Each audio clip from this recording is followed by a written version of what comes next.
Bridges on him. 4 seconds. Fox to Wembanyama. Pulls up. Jumper. Won't go. Rebound taken by Vassell. It's over. It's over. The Knicks survive. This magic carpet ride continues. 13 straight victories, and they lead 2-0 here in these NBA Finals. Baseball practice.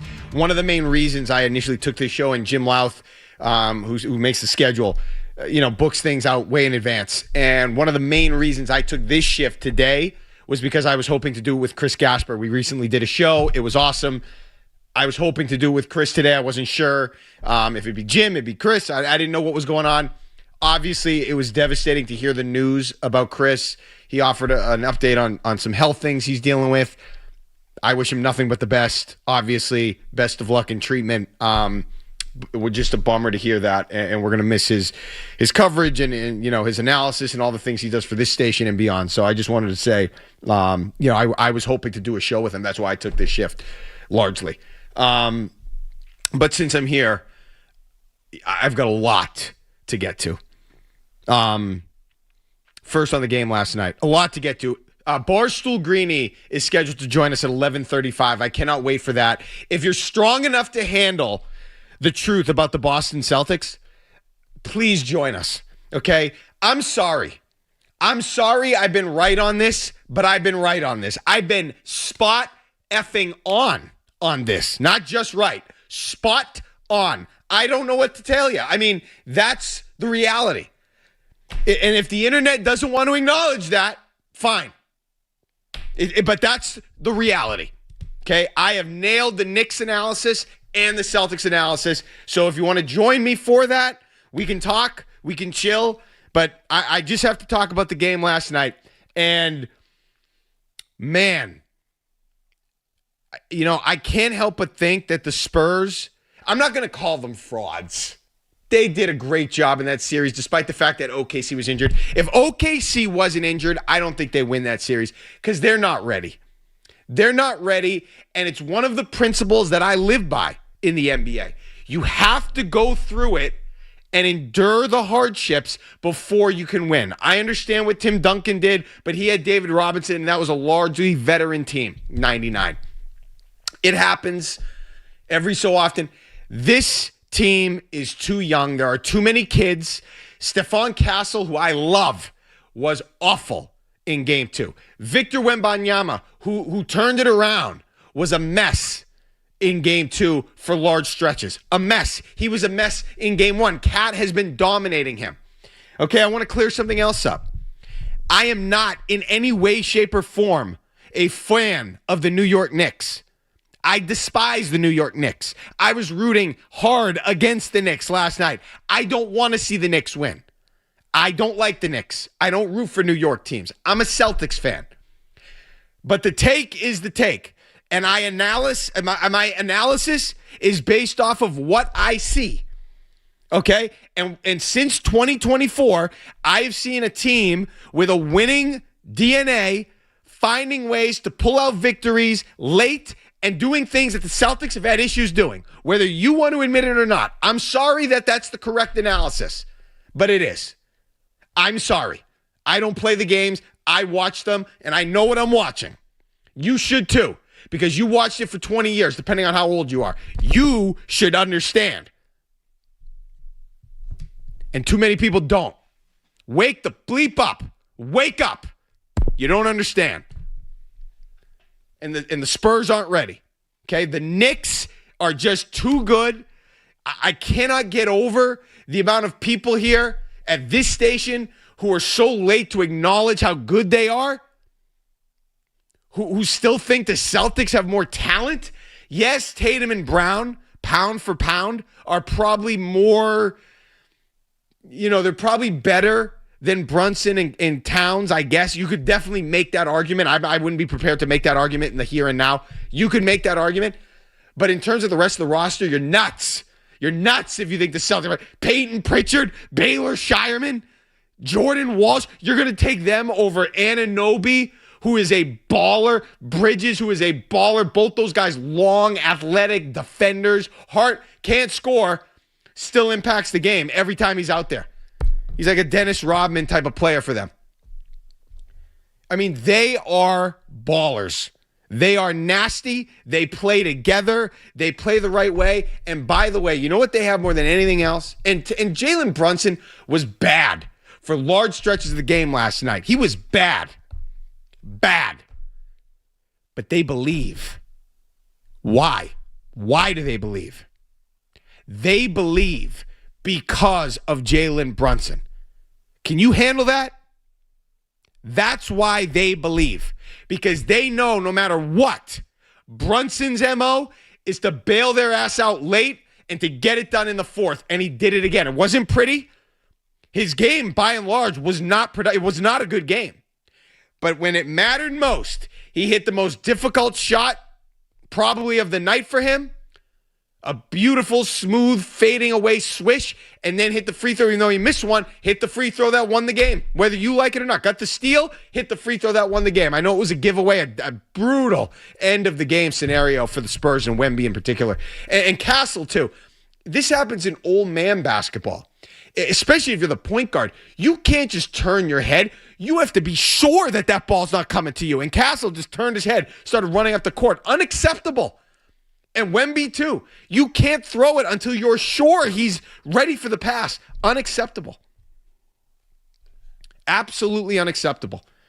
Brunson comes through again. But the Knicks believe because of Jalen Brunson.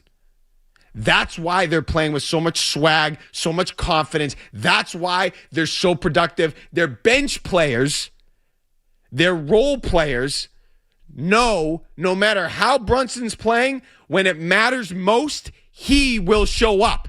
And that puts everyone else at ease.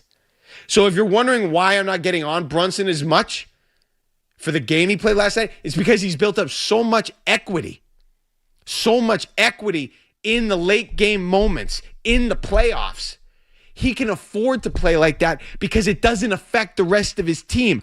Unlike the Boston Celtics, who when they see Tatum like that, they think back to other times where he's been inconsistent and they try to press and they try to do too much and they try to be more than they are capable of being because they know that Tatum has had too many times where he's gone into the tank. Okay? Whether you want to admit that or not, it's the reality. I'm sorry. That's the reality. The Knicks are better than the Celtics right now. Deal with it. I hate it. I hate the Knicks. Okay, people think I'm a Knicks fan. Whatever. I hate the Knicks. I hate New York teams. I'm a Celtics fan. I just don't sit here and lie to myself about what I'm seeing. I see what I'm seeing and I tell the truth. The truth. Okay? That's what I do. And the truth is what it is. So if you don't like the analysis, go away. I shouldn't tell people to go away. I'm sorry, you're welcome here at any time. I'm talking to people on Twitter. You're always welcome here on 98.5 The Sports Hub. 617-779-0985. But it pisses me off. Okay? I'm a fan of the Celtics. I want them to succeed. But I'm telling you what I see. And it's just not good enough. And the Spurs aren't ready. I love this series. That was a great game last night. That was a great comeback by the Spurs. I'm so... Go away. I apologize. That was a great comeback by the Spurs.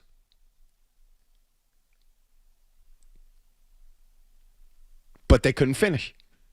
Wemby couldn't finish. You know what else was unacceptable last night? And I get it. They're young and they're overwhelmed. They're overmatched. They're not overwhelmed necessarily. They're overmatched. Some of those guys were overwhelmed at times last night. Like I thought Castle got overwhelmed last night. Way too many missed free throws. Way too many missed free throws for the Spurs. Unacceptable. Castle starts the game, misses 2 free throws. They lose by a point. I think they missed 8 or 9 free throws on the game. I think it was 8 free throws. Unacceptable. NBA Finals, figure it out. Can't miss free throws like that. You're going to miss a free throw here. You cannot miss free throws like that. No good.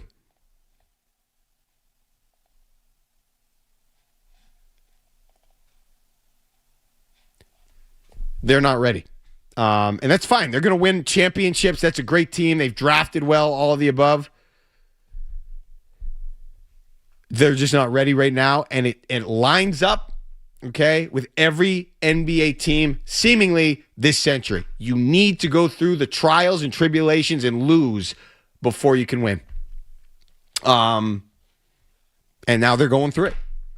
I don't know what the stats are when you go down 0-2 at home and then have to go on the road. Has anybody ever come back from that? I should have looked that up. Nobody's ever come back from Nobody's ever come back from that in the NBA Finals. It's only happened twice, I believe, to Shaq's Magic and then the Suns in 1993, I think. They were talking about it inside the NBA last night. Okay. And that's right. That happened to the Suns, but that was like, what, a 5-game series, I want to say? It went 6. The Magic ended up getting swept. The Suns went 6. Okay. So no team in finals history has ever gone down 2-0 at home and then gone on to win the series. Yeah, it's never happened. So it's over. And it should be, and it is. The Spurs need to worry about winning one game. Can you win one game in game 3 and then take it from there? I think they shoot too many threes. I think they have, I feel from them what I felt from the Celtics sometimes, where their only hope is if the threes are falling, because I don't think they can execute offense well enough against the Knicks. The Knicks can execute offense, and they'll use three-pointers, but they can execute offense. The Spurs need those threes to fall, and that's what I feel when I'm watching it. And if they're not falling, they are not good enough executing an offense. And I don't know how they beat OKC. I get it, OKC was injured. That's probably how. But the shot making they had, the Spurs in Game 7, was off the charts in OKC against the defending champs. I can't believe it's been so drastic against the Knicks, the change, when you had 2 games at home. Horrific play by Wembanyama for stretches in Game 2 and by Castle all night last night. Horrific. Fox has been up and down. He was better last night, obviously. They're not ready, and this could be a sweep. I didn't think that would happen, not after what the Spurs did to the Thunder. And the Knicks have just been so impressive. They play hard. They play defense. They can shoot. They can score in waves. They are clutch. They are everything that you want your team to be. Okay? That's what they are. And Brunson is putting himself on a very high pedestal with some elite company. Brunson, to me, is a combination of Paul Pierce, Allen Iverson, and Kyrie Irving. I mean, the way he finishes at the rim, very Irving-esque. The way he can somehow find ways to finish amongst the trees at the rim. The way he scores is like Iverson. Now, I don't know if he'll ever be the MVP of the league like Iverson, but he can fill it up, especially in the playoffs, like Iverson does or did. And then Paul Pierce, the way he, not the most explosive athlete, but the way he can maneuver his body and get to his spot and do all these different things reminds me of Paul Pierce. And obviously the clutch factor is like Paul Pierce. He's awesome, okay? I hate the Knicks. I'm not a Knicks fan. He's awesome, okay? 617-779-0985 if you want to join me. Please join. I didn't mean to tell you to go away. I can't stand the people that refuse to acknowledge reality. It just drives me crazy. I don't think the Celtics are very good in the clutch moments. I don't think Jason Tatum's very good in the clutch moments. We're going to talk to Barstool Greeny about this. But when we get back, right after this break, I'm going to tell you exactly why I get so frustrated with these Boston Celtics. I'm going to lay it out very cleanly. We're going to compare the 08 Celtics and this Celtics group for the last 5 years. And I'm going to put it on the table very explicitly and cleanly as to why I have a problem. 617-779-0985. And I don't see how you can run from this one in the other direction. It's just too plain and simple. Mark Dondero, 98.5, the Sports Hub. Boston's home for sports. 98.5, the Sports Hub.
right, back here, 90. Hey, I like how fired up you are. You know, mostly I'd agree with your take. I think Wembley's too young and stuff. But the one thing I think that's it's not necessarily a skill problem on why the Celtics aren't in comparison to the Knicks. It's the coaching.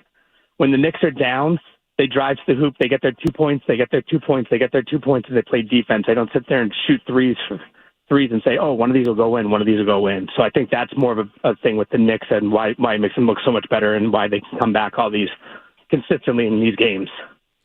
I think their three-pointers don't take over their entire program. And that's all I'm asking for the Celtics. I'm not saying be 2008 Boston Celtics basketball where you shoot 50 and threes in a playoff game in the Eastern Conference Finals against the Pistons. But just don't let three-pointers run your life, and it doesn't run the Knicks' life.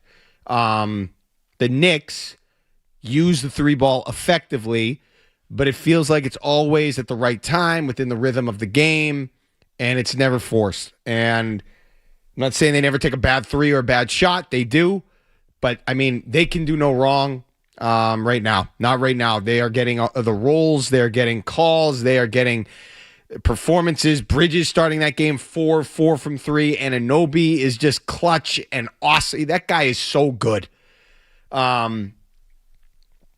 Yeah. They're playing on a different level. And, you know, they're in the head of the Spurs. They're in the head of the NBA. And the run that they're on is definitely in the head, and no team has ever come back going down 0-2. Again, you just got to think, I got to win game 3. I'm not here to give the Spurs a pep talk. I'm rooting for the Spurs. I don't like the Knicks. But you got to respect what they're doing, and I've recognized that they have an element to them that allows them to win these games. This is why I have a problem with the Celtics. And I know, you know, people get annoyed when I say about the clutch time and Jason Tatum, which I don't think he's good in the clutch. I think he's had moments where he's been good in the clutch. Yes. Okay? But I have a friend who sucks at golf. Okay? He's had some great holes. He's had some great rounds, but overall, he's not good at golf. Okay? So just because I can point to a couple great rounds he's had doesn't mean he's good at golf. More often than not, he's terrible at golf. This is why I get upset with the Celtics. And I don't know how you dispute this. Let me tell you right now. I'm going to look at the two Celtics teams that won championships. Okay? 2008, that iteration of the Celtics, and this one with Tatum and Brown. Last 5 years. It's a solid sample size, 5 years. Okay? The 2008 Celtics will go 2008 to 2012. 5 seasons. 08, win the championship. We all know what happened there. 2009, they win a tough series against the Chicago Bulls. KG was injured. Then they lose in the second round to the Orlando Magic in 7 games. KG again injured. Didn't have KG. Might have won the championship. They didn't have KG. That team, the Magic, went to the finals, lost, I think, in 6 games to the Lakers. Good team, lost. Okay. Next season, 2010, Boston Celtics, they go to the finals. Okay? Kendrick Perkins, injury, out for game 7. They lose to the Lakers. An all-time great team with Kobe and all these things. They won multiple back-to-back championships. Defending champs, they lose to the Lakers in 7 games. 2011, now we're getting a little older. They've been around the block. LeBron, Wade, Bosh, they get together. And in 2011, the Celtics lose to the Heat in the second round. They sweep the Knicks, then they lose to the Heat in 5 games in the second round. Not good. But what happens in 2012? Dust themselves off, come back, add a couple pieces, and then they go to the Eastern Conference Finals. They go up 3-2 on a huge shot by Paul Pierce against the Heat, and then LeBron goes wild in Game 6 in Boston. They go back home. LeBron, Wade, Bosh, they close it out, and they go on and win the championship again. Another team that won back-to-back championships. Celtics, that's the end of that run, by and large, for Pierce and KG. There's the 5 years for them. How about the last 5 years for the Celtics with Tatum and Brown? Let's start in 2022. Okay? 2022, they make the finals. Great run to the finals. Jason Tatum, awesome in Game 6 against the Bucks. They win. They have a good series against the Heat. Tatum, a no-show in the finals.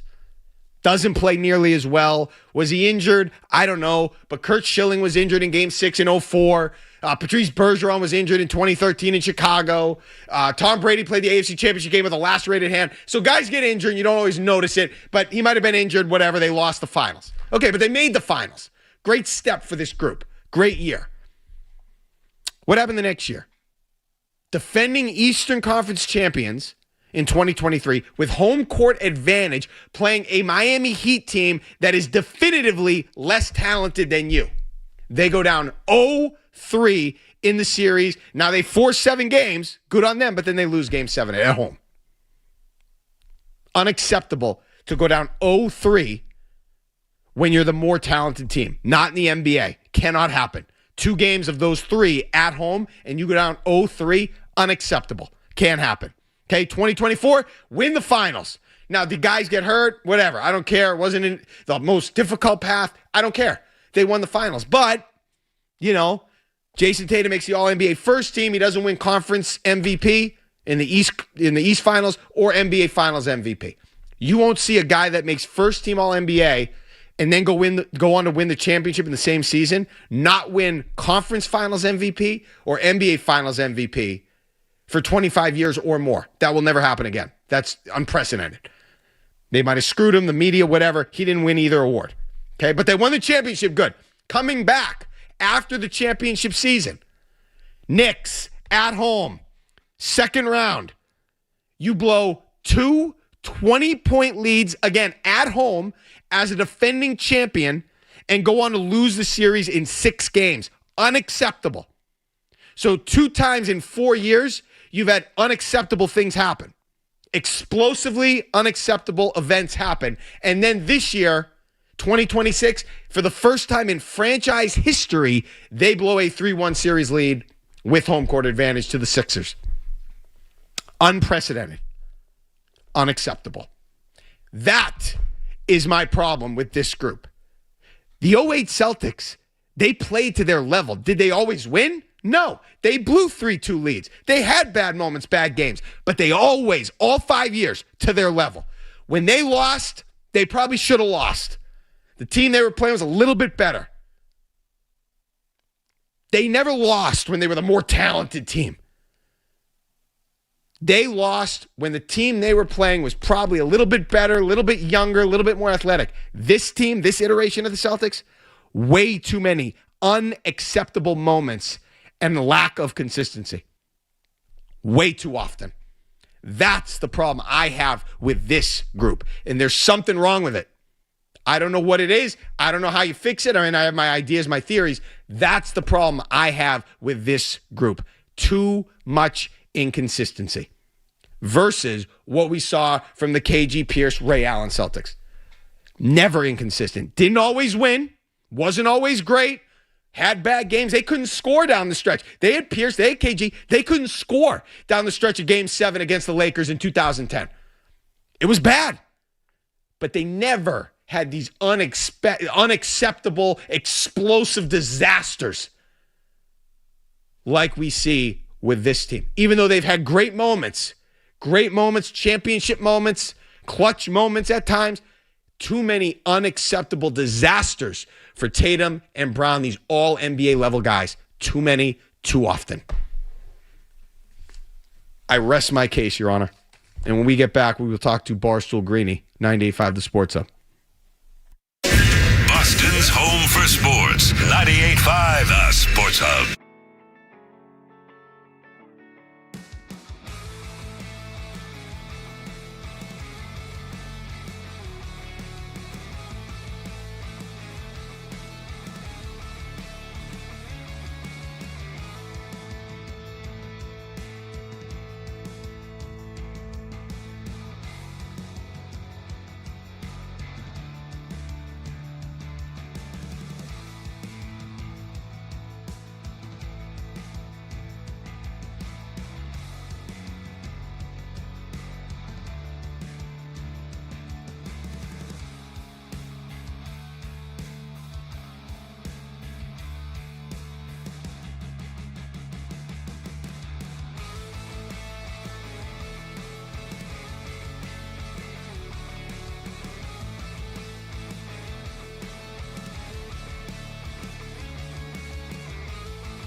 All right, back here, 98.5 The Sports. I'm Mark Dondero.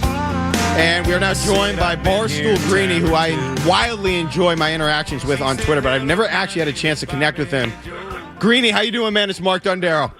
Morning, Dondero. I know we've gone back and forth a little bit because you've kind of gone off the rails since the Celtics were eliminated on a couple of things. I think the first one was, I believe you said you would rather have had the Reggie Miller Pacer era as opposed to the current Tatum and Brown era, which kind of confused me, and then this whole stuff the other day. So it's good to finally connect with you. That's fair. I think what I said was I posed the question. I don't remember answering the question definitively. Maybe I did. I don't know. I'll have to go back and listen. But that's a conversation I don't want to have right now. I want to know, first of all, just real quick, because I love this finals. I love this series. I want to know why, though, I thought that the West was supposed to be way more treacherous and more talented and deeper than the East, yet here are the Knicks. Why am I seeing this happen right now?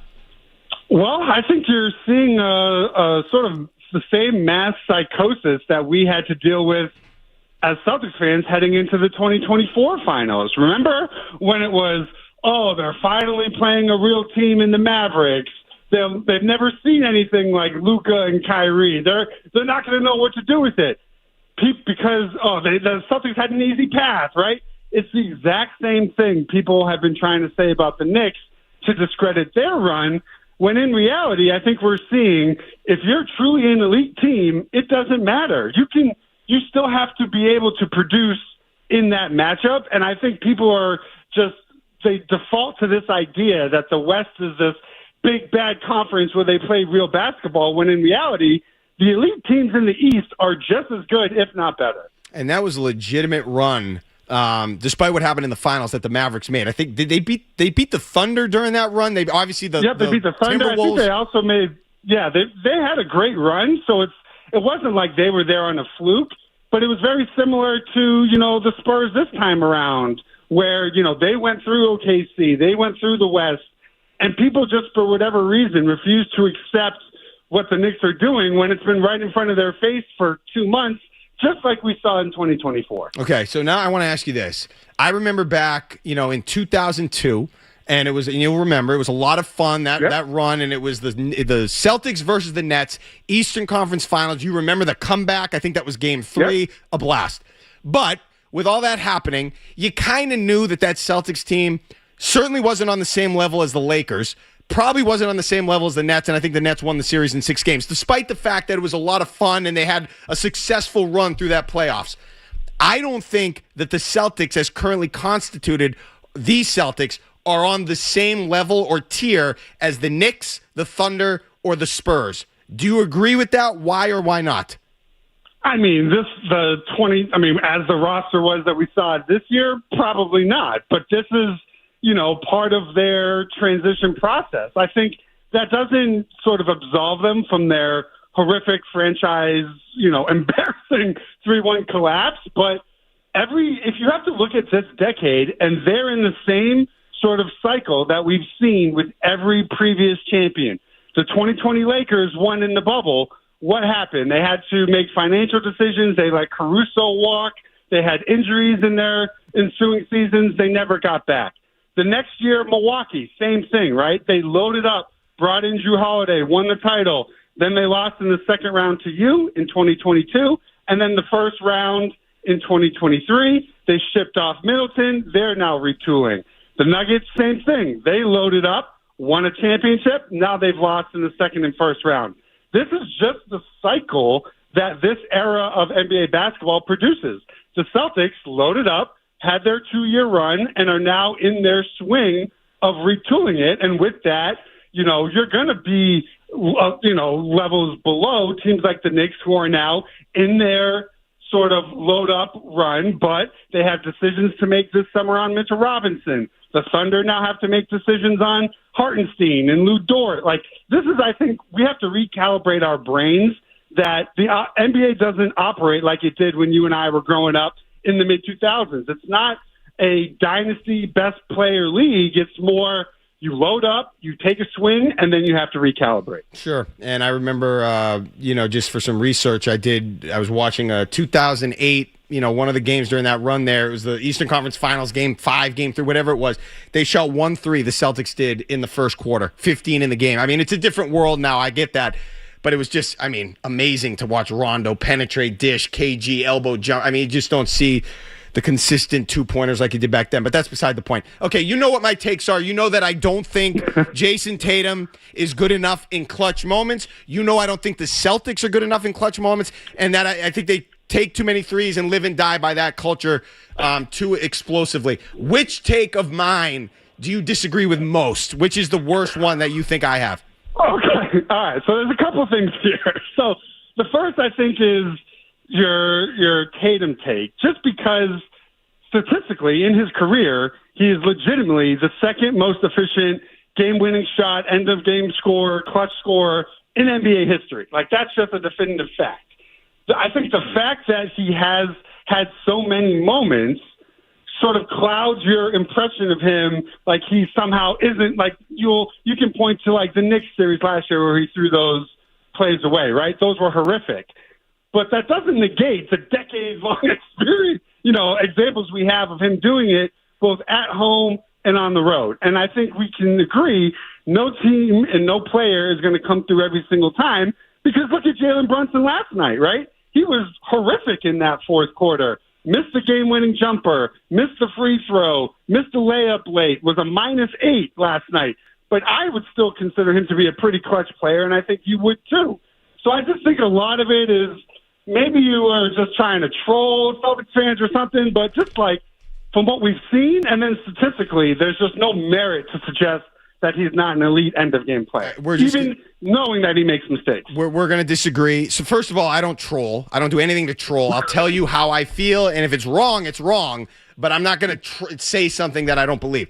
Second of all... hold on. You believe that Celtics fans should be jealous of Jalen Brunson and the Knicks and their ability to come up clutch when the Celtics themselves have a decade-long history? That's a little trolly, Dondero. You can admit that.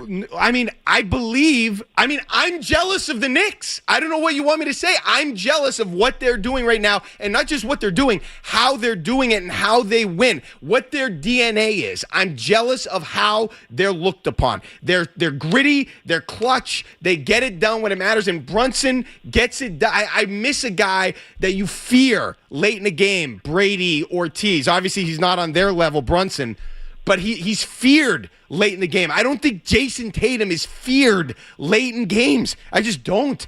And the stats. But wouldn't you say something that would require you to fear a player would be if they have a long history of coming through in those moments, right? So Jason Tatum has those examples, has those moments.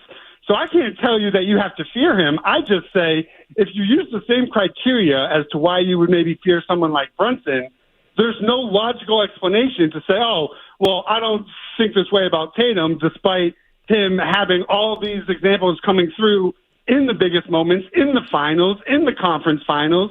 Like, he has also done it.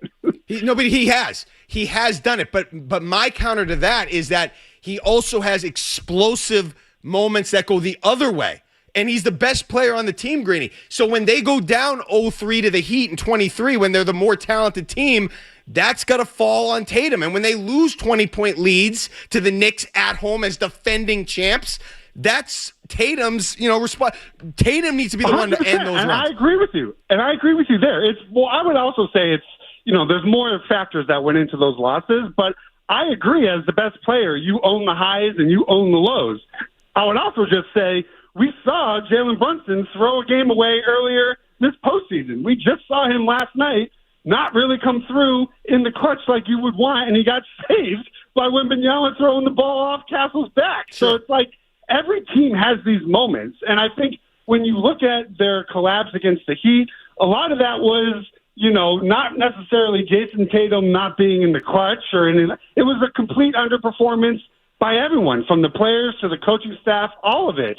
I just think you just need to remain balanced and fair to say you can't just remember all the times Jason Tatum had down moments or losses I mean, the Knicks blew a 3-2 series lead to a 6 seed 2 years ago. They lost a game 7 at home by 20 points. Like, Brunson has to wear those in the same way. Okay, see, now I would say you're not the one being balanced and fair. I don't think you're viewing it the right way because I look at it, I can acknowledge those good moments, but when you're a top-tier all-NBA first-team guy, you can't have – losing a 3-2 lead is different than losing 2 20-point leads at home as defending champion to a team you're supposed to be better than. I mean, teams lose 3-2 leads. They were awful. They were awful in those first 2 games. There's no sugarcoating that, right? They had their opportunities to pull those games out, and they didn't.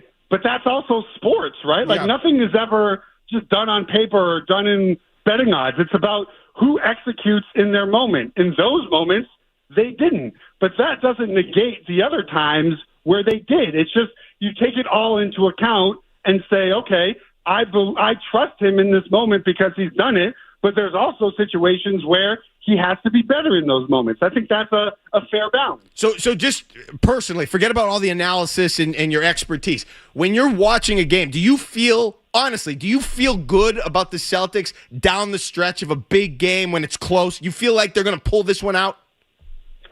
I think once they got over the hump in 2023, I've had zero concerns about them late in game. That doesn't mean that they've always come through. Yeah. That doesn't mean they've always come through, but you can't, like, before the 2024 run, it was wishful thinking, right? It was, I believe that they can get there, but you had to see it. Now we've seen it, so we know that they can get there, but that doesn't mean it's going to happen every single time. I mean, I was certain that Wemby was going to hit that free throw jumper last night, and it missed. It's how the game goes sometimes. Yeah, the explosive inconsistency is what bothers me, and I just think there's been too many of those things, despite the nice run, how great he was in 22 against the Bucks and even against the Heat, to go the other direction against the Warriors and turnovers and not shooting the way he had in the other, and I get it, he might have been injured. And the stats, Greeny, too, I just have no patience because I can come up with stats. You know, this is from an article last year because this year Tatum was hurt most of the season. Over the last 4 postseasons, this includes 2022, Tatum is now shooting 35.8% from the floor in playoff clutch situations, and a ghastly, that's the writer's word, 6 of 22 from beyond the arc, and that was over 4 postseasons. So I don't know, like, in clutch moments during those stats, you could find stats to give whatever you want to whatever argument you have. So I just don't put a lot into that. Let me ask one more thing while we have you, because I can talk for an hour on this. Have you personally ever entertained the possibility or the idea of splitting up the Jays? Is that something you would ever consider? You know, my gut says no, but I think everything has a price, right? Like, I personally wouldn't do it. I think it's absolutely possible to build a title contending team around the two of them. Having said that, I think everything depends on the price. If you're telling me that you could bring in top 3, top 4 type talent, I think it's something that I believe Brad Stevens would listen to, depending on the parameters of the deal. But I do not think that their only pathway to getting back to the top of the mountain is by splitting up Tatum and Brown. I think that's just, maybe being a little prisoner of the moment. We're all frustrated. We're all annoyed with how, their season ended. But I think, we need to remember this is the most successful duo in the NBA this decade, right? And I just think people maybe take that for granted a little bit. Like, I wouldn't split them up for depth pieces and draft picks. I do not think that gets you closer. It would have to be something that is, a true bona fide MVP caliber type talent. Yeah, I agree with that. I think this might not be accurate, but the best case, I'll say this. If they split them up, I feel like the worst case scenario, they become the Mavericks, and they end up at the bottom of the league and they're fighting for the number 1 pick. Best case scenario, you might be the Timberwolves when they got rid of Karl Anthony Towns, and they're still good, but it's not, they don't feel like they're close enough with just Ant, and I wouldn't want to be in that situation either. All right, last question from me, Greeny. I know I've kept you probably longer than I should have. Just curious, what has been, throughout your life, I guess, we'll go with your entire fandom, the most disappointed you've ever been with the Celtics? I'm just curious. You've had it. That's enough. I mean, well, Dondero, I'm a product of the Rick Pitino era. Okay. you could basically just grasp what is that, like mid to late 90s era? Yep. That was just pure hell. I would say outside of that, probably them not getting it done. I thought 23 was their best. Like, I really wanted to see Rob and Smart win. Same. And I just think that team was so locked in and so just, it felt like they had learned from their finals mishap. So that was pretty disheartening and disappointing. But until my last breath, it'll always be the Patino Celtics. Well said. Barstool Greeny joining us here. Thanks so much for the time, Greeny. We enjoy your content, and I look forward to yelling at you on Twitter sometime soon. I was going to say, let's fire me up again in a few weeks, and I can come back on. All right, let's do it. Thanks, man. All right, guys. All right, that was Barstool Greeny joining us here talking Celtics. I went a little bit long. I apologize, Colin. We'll be back. We'll react to that.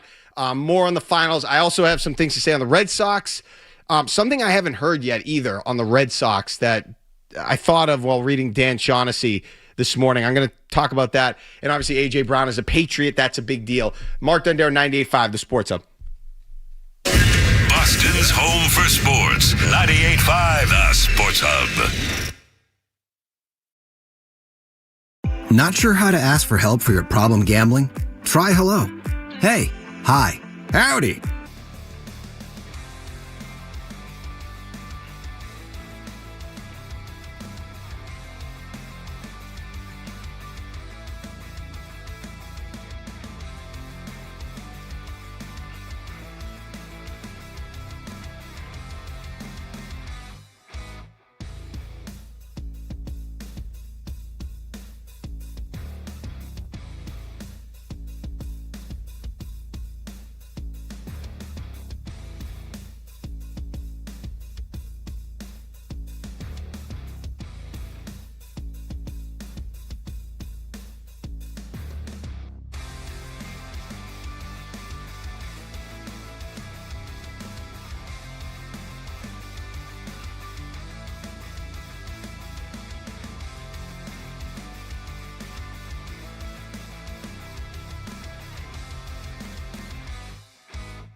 call. Nick is in Attleboro. Here's Nick.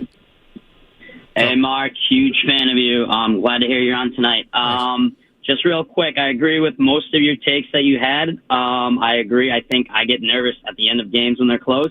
But the one thing I think we're missing, Mark, is like the fact that this team in the playoffs, it's a multi-game series, and they've shown over the last couple of years they are the worst at making adjustments, and other teams are able to make those adjustments. So I don't know if that comes down to Tatum and Brown and the coaching staff, but the adjustments are just never made, and they just continue to try and keep, whether it's shooting threes or even adjusting the defense, they allow teams to just figure them out. And that's why they end up losing these series, because they don't make those adjustments. I think that's part of it. I certainly think that's part of it in late game situations, because you do need a play. You do need to have confidence that the coach is going to put the players in the best spot to succeed. I put it more on the players in the NBA. And look, there's so much about Jason Tatum's game that I love. I love the fact, obviously his scoring ability, his size, his effort, his demeanor, the team first demeanor that he possesses, and unselfishness and all of that. I do think, though, when the game's late, close, tight, he gets tight. And I feel like, it's just the way some people are. He gets I think he wants it so bad. I don't think he's mentally weak. I just think he wants it so bad. He has trouble executing consistently in those. And it's hard, but it just means so much for a basketball team when you have a player that can do things like Brunson late in games, for their psyche, for their confidence, all of the above. If you can execute the way Brunson executes, and the way, even last night, a brutal game, he was -10, but when it mattered most, he hit that shot. I think Brunson had the last field goal of the game, and they won. That's what it's all about. That's what it is in the playoffs. The field goal. Who can make the field goal when it matters most? And he made it again, despite not having a good game. Then he's around the ball again when something bad happens for the opposing team. He gets the steal. He gets to the line, hits one of two. Ball game. 617-779-0985. More on the finals and the Celtics. A lot more to get to. Mark Dondero, we're going to get a headlines. We'll be right back. 98.5, the Sports Hub. From the Town Fair Tire Studio, this is Strong finger all up and go. This is home of the 18-time world champion Boston Celtics. WBZ FM and HD Boston 98.5, the Sports Hub. Sports Hub headlines. The Red Sox turned things around, at least for one night, when they secured a 5-3 win over the Yankees in the Bronx Friday. Wilson Contreras homered for Boston. Sonny Gray got the win. Two teams will do it again tonight. Ranger Suarez will be on the mound for the Sox, opposite Will Warren for New York. First pitch, 7:35. Speaking of New York, the Knicks held on last night, barely, but they did it. And they beat the Spurs 105-104 in Game 2 of the NBA Finals. New York is now up 2-0, heading back to Madison Square Garden to play Game 3, which will be Sunday night. No team has ever come back from being down 2-0 in the NBA Finals after losing the first two games on their home floor. We'll see what happens. In Game 3 of the Stanley Cup Final will be tonight in Vegas. That series is tied 1 apiece between the Hurricanes and Golden Knights. Sports Hub headlines are brought to you by Valvoline Instant Oil Change. Enjoy quick and convenient vehicle maintenance this month. Visit NewEnglandOilChange.com for 15% off your drive-thru oil change at Valvoline Instant Oil Change, the official oil change of busy people. I'm Mark Dondero for Boston's Home for Sports. 98.5 The Sports Hub. Next update, 1 hour.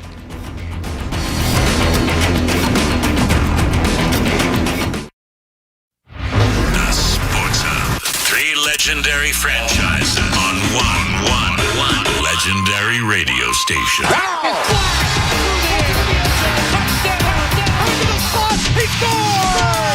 It's the Sports Hub.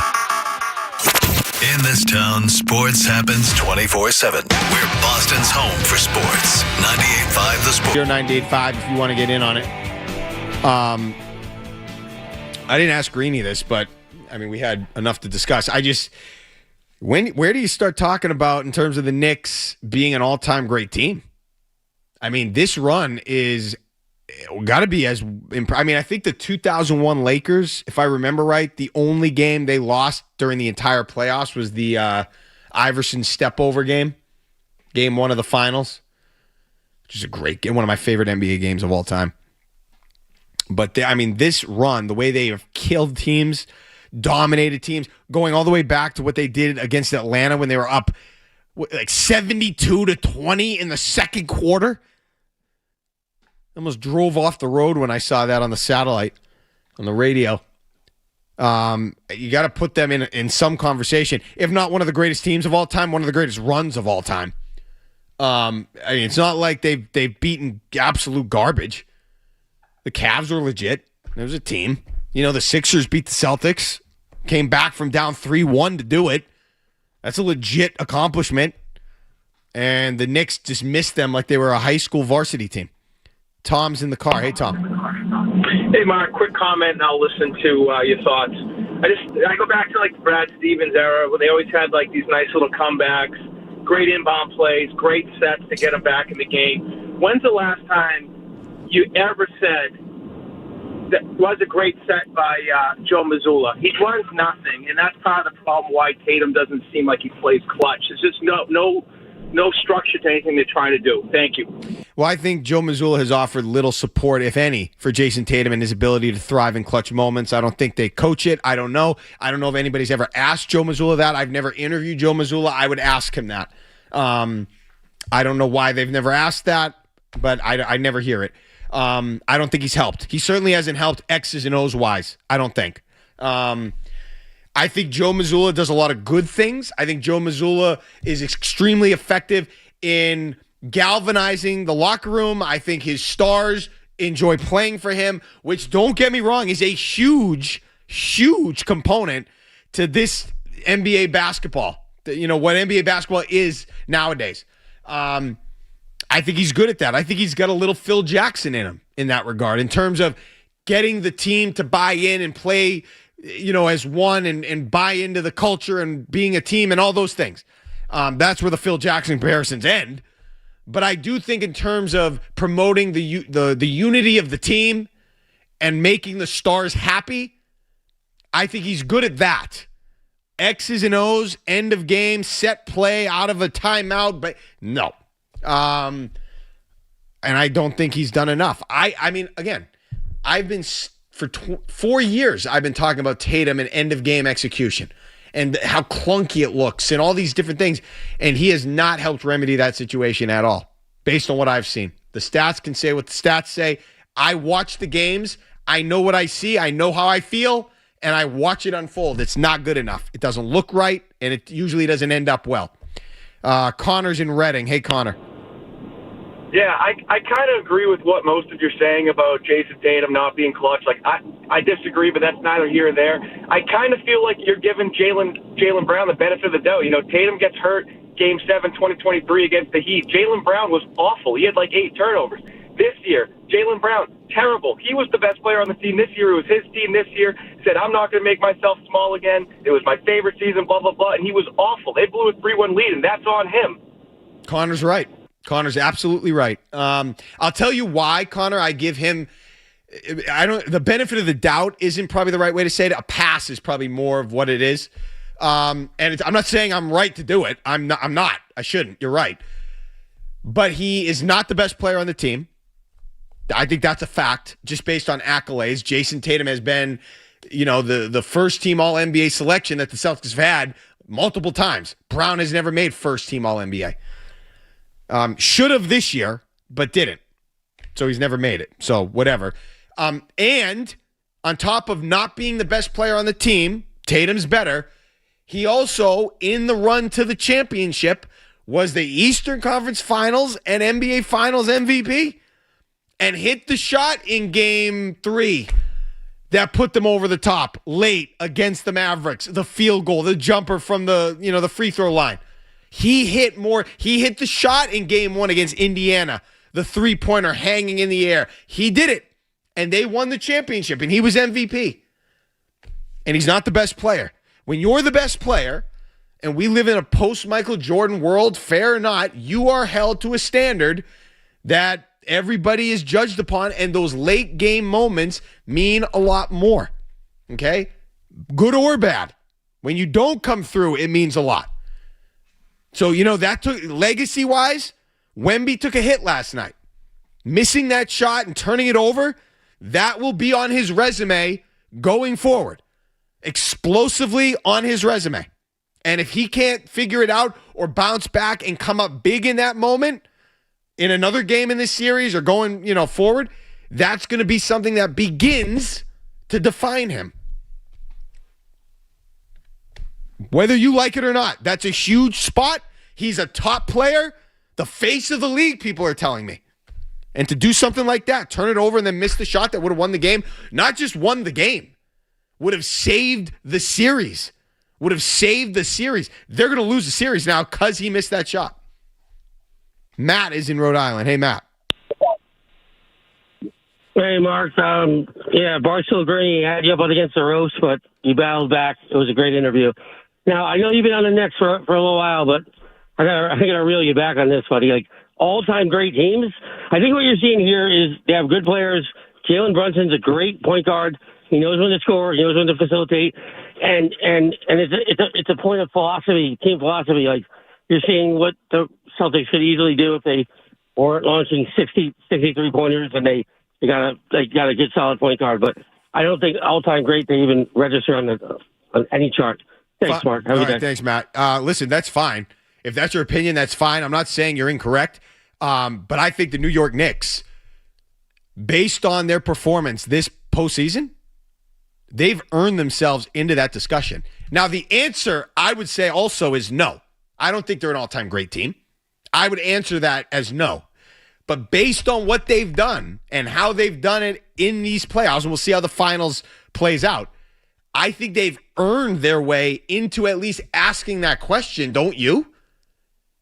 I mean, they've dominated. And the Spurs are a really good team.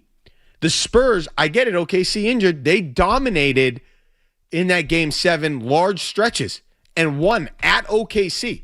And all their guys were killing it. And the Knicks have completely ruined some of their players. Castle was awful in Game 2. He was awful. And I love Stephon Castle. He was awful. They're missing free throws. Wemby is throwing the ball away. I mean, he didn't look like he knew anything. He barely played basketball. Karl Anthony Towns is the MVP of this series so far, which I didn't expect. We'll see what Brunson has to say about that. They still got to win 2 more games. I don't know. A part of me wants to believe, and this is just because I'm biased because I don't like the Knicks, that this is still, like, they can still make it a series. Like, I don't think the Spurs are going to win, but could you win Game 3? And make it at least mildly interesting? I don't know. Tim is in Nashua. Hey, Tim. Mark, I have a question about as far as reaching Tatum and Brown and solving them to excel in a different direction after winning the championship. I think Brad addressed it by bringing Cassell in to give them a bouncing point to, figure out a way to have them as a dynamic duo. But as the years went on after that, I think they need to research again and possibly part ways with one of them. And I think it's a shame, but it seems like Brown is seeing that, and he's, basically trying to force his way out of town. Yeah, I don't know. I don't think Jaylen Brown has a problem. Look, you're allowed to not like everything that your employer does and every move that they make. And it doesn't mean you need to be forced out of town or you're trying to force your way out of town. I don't think there's anything wrong with that. You can not like some of the things, some of the ways that your employer does business and still function as an employee. So, look, I wouldn't break them up. I would not break up Jason Tatum and Jaylen Brown. I would not do it. Like I said to Greeny, my big fear, and I don't think this would happen with Brad Stevens, the worst case scenario is you become the Mavericks. You got a guy, you got now one star, whatever it was with Kyrie, Anthony Davis a star, but injured. Then Irving gets injured and he goes, and then you end up with the top pick and you're now a mess. Guys get older while they're being, while they're injured. It's just a mess. Best case, you end up a team like the Tea Puppies. the T-Wolves. You got Anthony Edwards. You got some other nice pieces. You can make some playoff noise-ish, but you're not good enough to win anything. You don't have that second star, and now the Knicks are going to win the championship. Why? Because they got Karl Anthony Towns, and not only did they get... Look, when they got Towns, I did not think he was going to be what he is. I didn't think Brunson was going to be what he is, frankly. Towns, and it started, maybe just because that's when I watched him most closely, in that Celtics series. He became somebody else. He started taking the ball to the rack. He was playing with physicality and ferocity. It was a different, and that has been unbelievable. The benefit the Knicks have gotten from that has been out of this world. Something they probably didn't even think could happen. He's been the whole key to their, I think he's been the key. Brunson's the biggest reason they are what they are, but the key, I think, has been Towns and what he's done in the last 2 postseasons. And now he's the MVP of the finals. We'll see how it plays out. But they got the star. And now they've got Brunson and Towns. You have to stay on that level if you're the Celtics. You got to find, like, what I would do is I'd change the philosophy. And if that meant changing the coach, fine. I would not rely as heavily on the three-pointers. And you have to load up with your guys alongside Tatum and Brown. I mean, the reason the Knicks are doing what they're doing, Anunoby, Bridges, how many first-round picks they give up for Bridges? And Hart. Glue guys, length, athletic, shot makers, defenders, the ultimate 3-and-D guys with length. Doesn't get any better than that. And then they get their, when Shamet comes in and does what he did last night, can offer that type of spark and play some defense, and Alvarado's playing aggressive defense. McBride hit a couple big jumpers when they needed it. And you can defend like Bridges, Anunoby, and Hart defend. Towns isn't a terrible defender. He's not the best. But you got Robinson that you can throw a body at people. I mean, it's a great mix, and they're believing. And I don't think the Celtics have ever in the Tatum and Brown era have had that level of belief that the Knicks have right now with Jalen Brunson leading the charge. I don't think I'm not saying they haven't been as good. The Celtics team with Porzingis and Holiday was obviously excellent, but I don't think in terms of a belief in what they're doing and their ability to win and close out games, I don't think the Celtics have ever been on the Knicks level that they're currently on in their belief. 617-779-0985. AJ Brown's a Patriot. A Red Sox thought when we get back as well. Mark Dondero, 98.5 The Sports Hub. Boston's home for sports. 98.5 The Sports Hub.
You see a different side of John Henry. Tell us from what you see. Is the passion still there for him? Does he still want to win world championships? Absolutely. I had a conversation with him last week, and of course, John is as where we are. You know, he's a winner. He's a winner. If you look at the history of John, he's a winner. That's why he came here, because he want to win, and he want to continue providing and giving back. It's just a matter of time. You know, we have been in a situation in that type of shape before, and all of a sudden things change. Hopefully, sooner than later, they understand what the team really need: power, hitting, pitching, whatever is out there available. Hopefully, they made a move. An article, I think it was today, or last night maybe, or maybe it was yesterday. He had an article on BostonGlobe.com. About how the Red Sox generate no conversation. And his buddies, his friends, the people, they don't want to talk about the Red Sox. Yeah. I don't know how you can, talk about them effectively. You know what I'm saying? I'm done getting all upset. I've been upset about what they're doing. I've been posting recently on Twitter throwbacks. Red Sox throwbacks, just because, I don't know, I think it helps me. Some people are enjoying them. But it doesn't appear that they want to do the things necessary to win. And I feel like it's awkward to sit here and talk about what they could do to win when they don't care. They don't care that that's what they need to do to win. I think they know or knew that Kyle Schwarber was an absolute monster. They decided not to sign him. They decided not to bring him back in 2021. I think they knew Mookie Betts was a baller. They decided they didn't want to pay him and then not adequately replace him. That's my problem.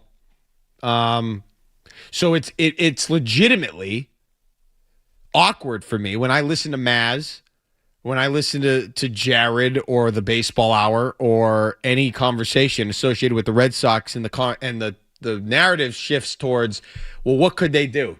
Could they get this bat? Could they do this? Could they get this piece? It feels so hollow. I get uncomfortable. I mean, I could sit here and tell you what they need to do. I know what they need to do.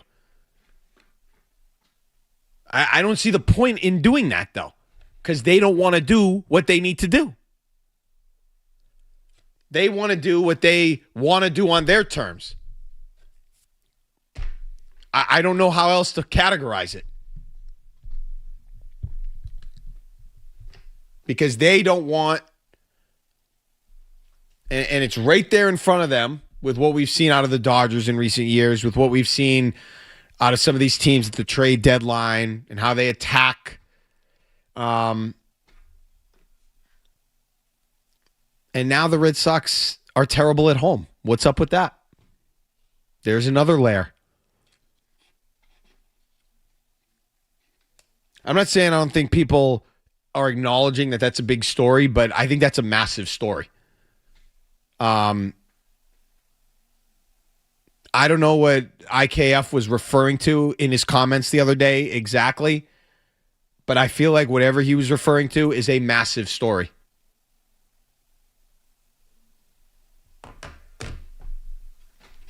He made it sound like there's some definitive reason that they're not comfortable at home. I feel like it's vibes and that the brand is broken. I said that a few weeks ago. I think that was on Memorial Day when I was on with Andrew Callahan. The vibes are ruined. The brand is broken.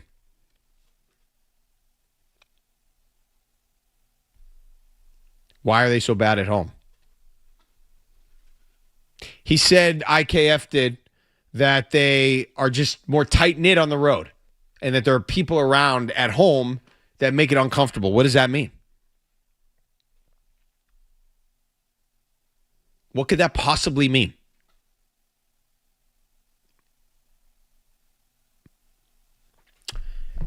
It's just really disappointing to to watch the organization evolve into what it's evolved into.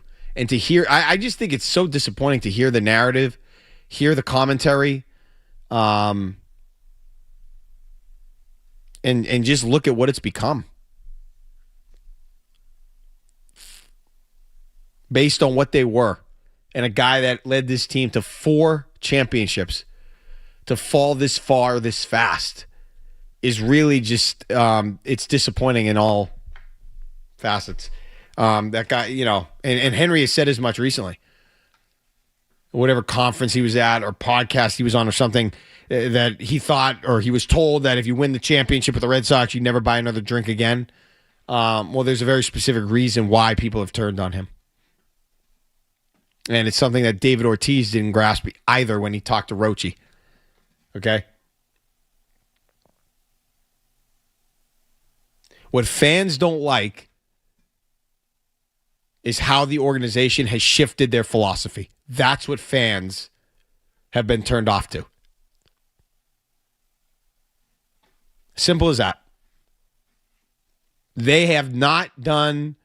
And they've not done business the way they used to do business. And they have not done business to the level that business needs to be done to win the World Series. 617-779-0985. It's as simple as that. I don't know what's so hard to understand. I don't know why they can't figure that out. I don't know why they're okay with it. That's the biggest thing. Why are they okay with that? And I'm not going to sit here and get all fired up because I don't know what to tell you in terms of how to make them care more. Because that's what I see when I look at the way they do business. They do not do what needs to be done to win at the highest level. End of discussion. They need another arm. They need another bat. Of course they do. Are they going to go out and get it? That used to be the goal. That used to be what we tried to fight for or figure out.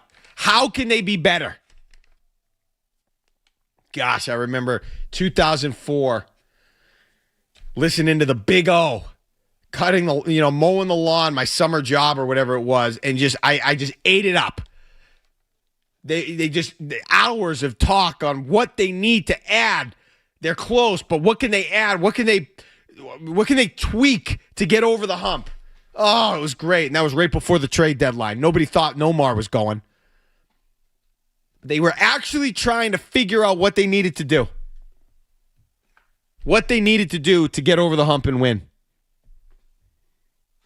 And then they would go and do it. They don't do that anymore. The nerds have taken over.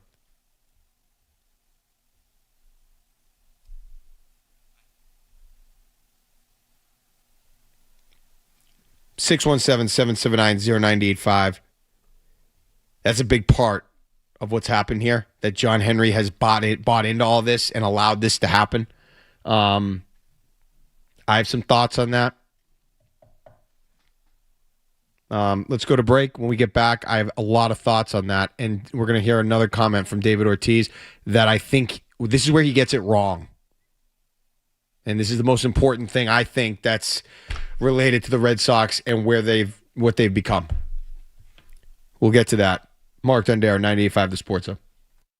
Boston's home for sports. 98.5 The Sports Hub.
You know, I mean, it's very demanding to come and watch a baseball game, family-wise, and when you are part of something that has been very traditional, you know, the Red Sox the fans have to wait 86 years to win.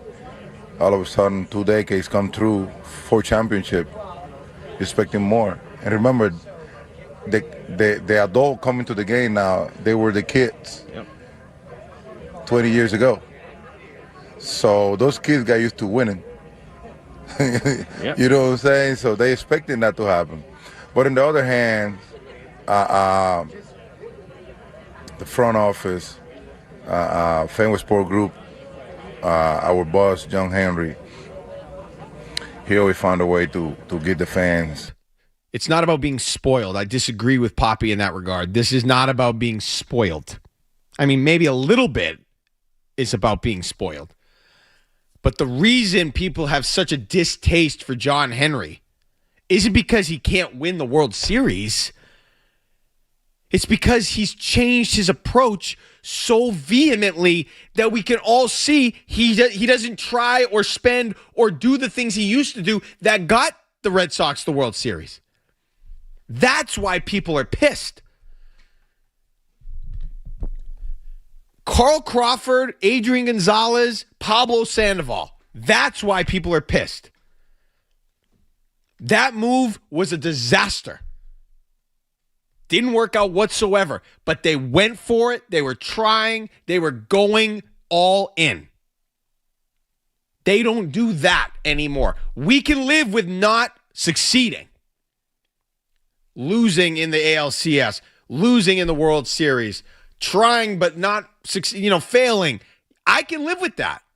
I can do that. I wasn't this miserable in the 90s when the team couldn't get over the hump.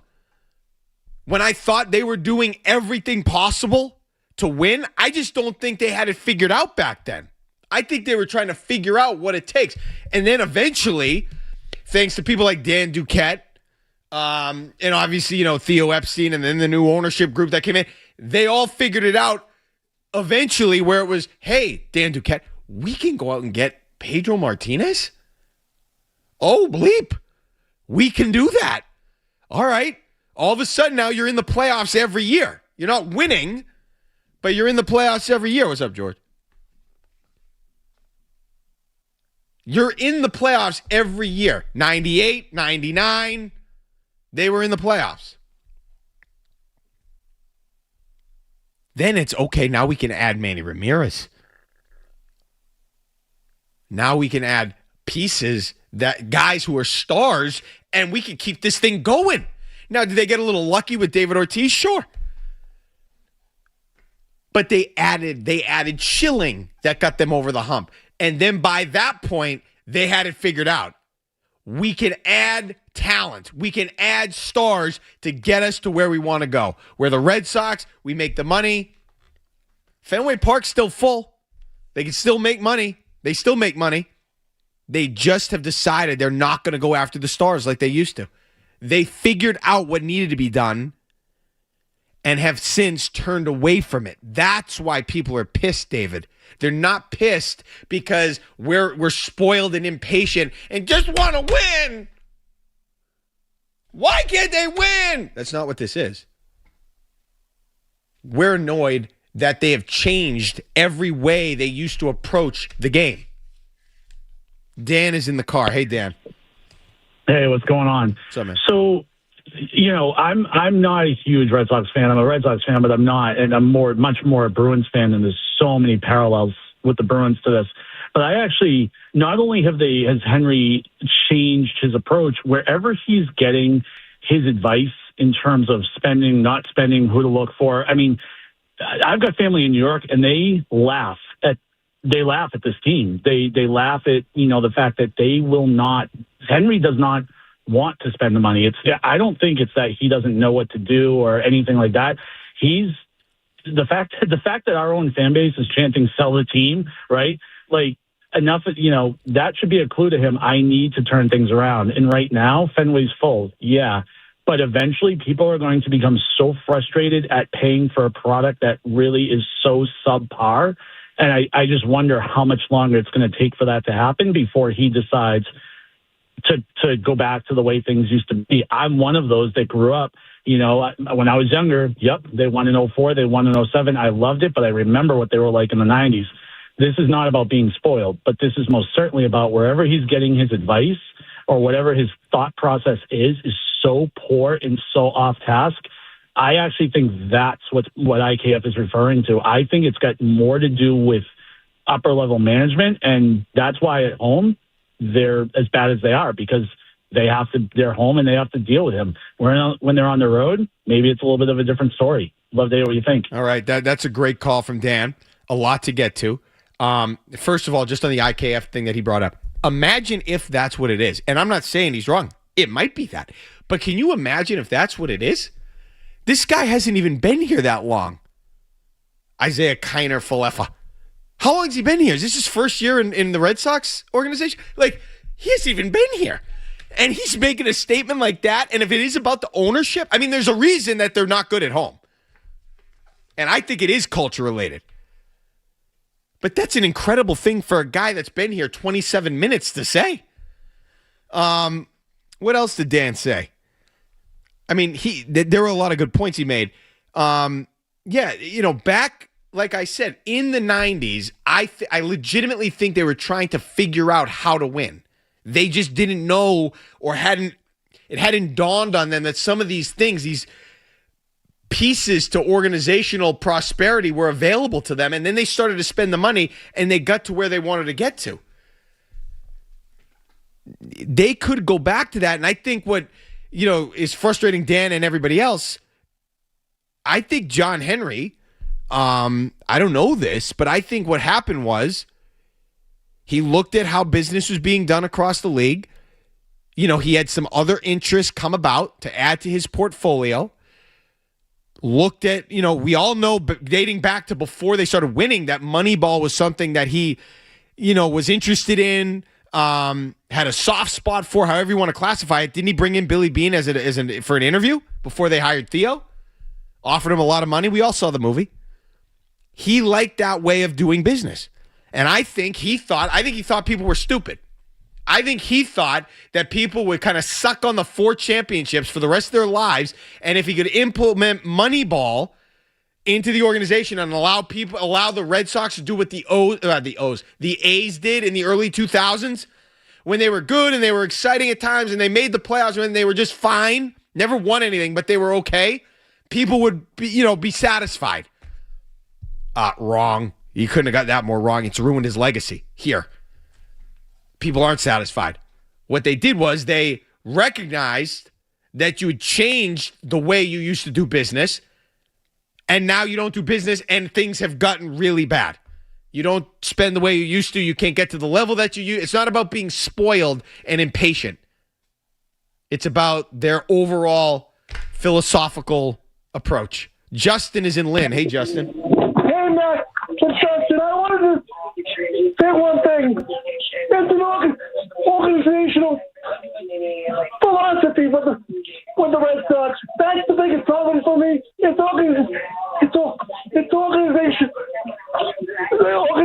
organizational philosophies for the Red Sox. I couldn't agree more. Thanks, Justin. I can't agree more. I mean, I do think it's more. They need to break it all down. They need to break it down, or they really need to do something that will say to the fan base and to the team and to the organization, not the people in the front office, but everybody else, that they're serious, and they need to do that by going out and signing big-time stars. I think that's the only thing that could fix them, and I don't think they're going to do that.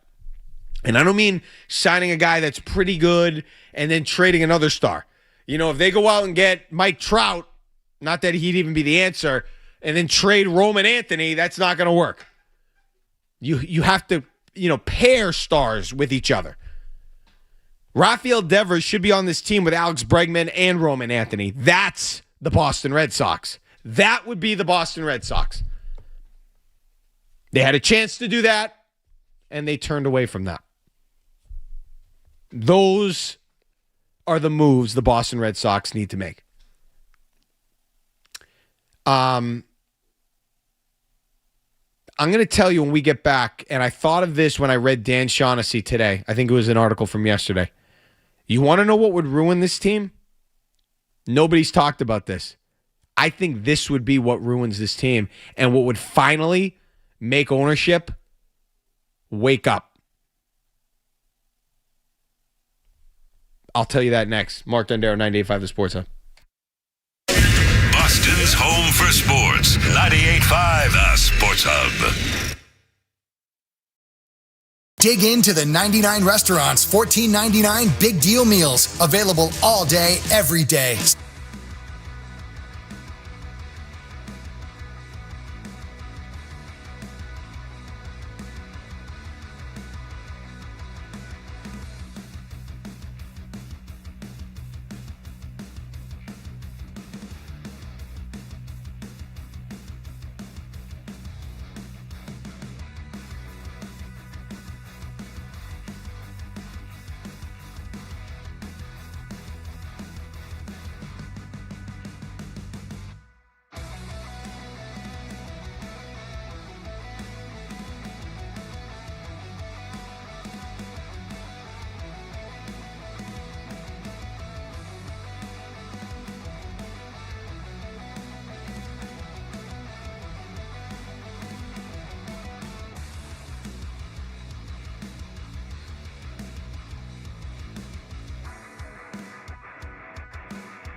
to play off that tease, do you know what I think would completely expose this organization? Elicit change even, and turn everything upside down, I think. Dan Shaughnessy was talking in his column from Friday. I don't know. I keep saying the day. I don't know. The last column he wrote. He was talking about Fenway Park. This is from Shaughnessy, Boston Globe. Fenway is still full most days and nights when the Sox are in town. But it's no longer home to diehard seam heads who keep score with number 2 pencils and have the smarts to boo Manny Machado. In 2026, Fenway Park is part of the Freedom Trail, regularly filled by tourists, road-tripping Phillies, Braves, Orioles fans, and oblivious mooks singing, "So good, so good, so good." When the Sox come to bat trailing 8-1, as they did in the 8th inning the other night against the Orioles, and he went on from there. I think the thing that could really expose the Red Sox would be if they got a new ballpark. Think about it. If they leave or if they moved off of the museum that is Fenway Park, I don't think you'd see nearly as many people show up. I don't think Red Sox fans would care as much. I think a bigger ballpark would just look emptier, like we've seen in New York. And I don't think the tourists would come in like they do to see Fenway, the historical piece of baseball Americana. I think that would be something that would completely expose the Red Sox, and you'd see attendance drop. And I think I don't want to say the thing holding the organization together is the geezer of a ballpark, but I feel like that's a big part of what's going on here. And it creates this illusion that people are more into what's going on than they are. If they ever got a new ballpark, I think that you would see, in terms of visuals, how people really feel. At least more than you're seeing now. I think they're shielded a little bit by the museum that is Fenway Park and the nostalgia of Fenway Park and the way that, people like to still go to the ballpark because they used to be good and we liked going, and now we're, the kids want to go and we'll still go. Or the tourists from out of town that fill it up. If they got a new park, I think everything would be exposed and statements would be made. I have no idea if that's the case. I just, based on what I saw in New York the last 10 years and having been there, I think once at least, maybe twice, it's just not the same. The mystique is different. The vibe is different. And based on the way the Red Sox are right now and how they're viewed by the locals, I don't think you would see, I don't think it would come off the same way if they got a new stadium. Dan is in Waltham. Hey, Dan. Hey, how's it going? I have a point about David Ortiz being sort of a yes man for John Henry. Yeah. Do you think some of it has to do or a factor in that John Henry kind of saved David Ortiz's life after that thing in DR? He got the helicopter to Mass General, whatever. You remember? Yeah. No, I'm sure. Look, they've had a long-standing relationship, business relationship. His best years, David Ortiz's best years as a professional, came with the Red Sox, obviously. I don't care what he does since then or before then. These are some of his best years. I'm sure he has a long relationship with John Henry. I'm not going to hold it against him for saying what he said. I'm just telling him he's wrong. I'll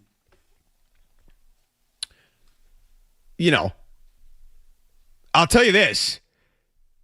Anyone and everyone would prefer, even if David Ortiz's comments are misplaced and incorrect, anyone and everybody would, I shouldn't say that. I'll speak for myself.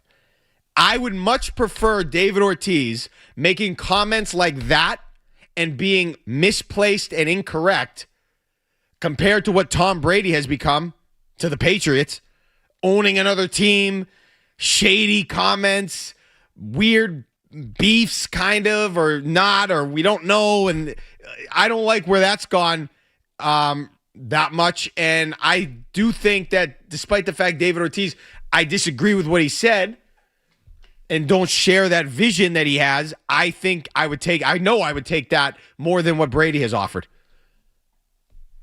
kind of coming in and then going out and sort of being in and out. It's just he hasn't been as loyal as an ex-alumni or an alum of the Patriots as David Ortiz has been as a Red Sox alum. And I think people, myself, appreciate that loyalty, even if it's misplaced and incorrect. So I'll take it, and I'm not going to get on him, even though I don't think he's right. Ralph is in Cranston. Hey, Ralph.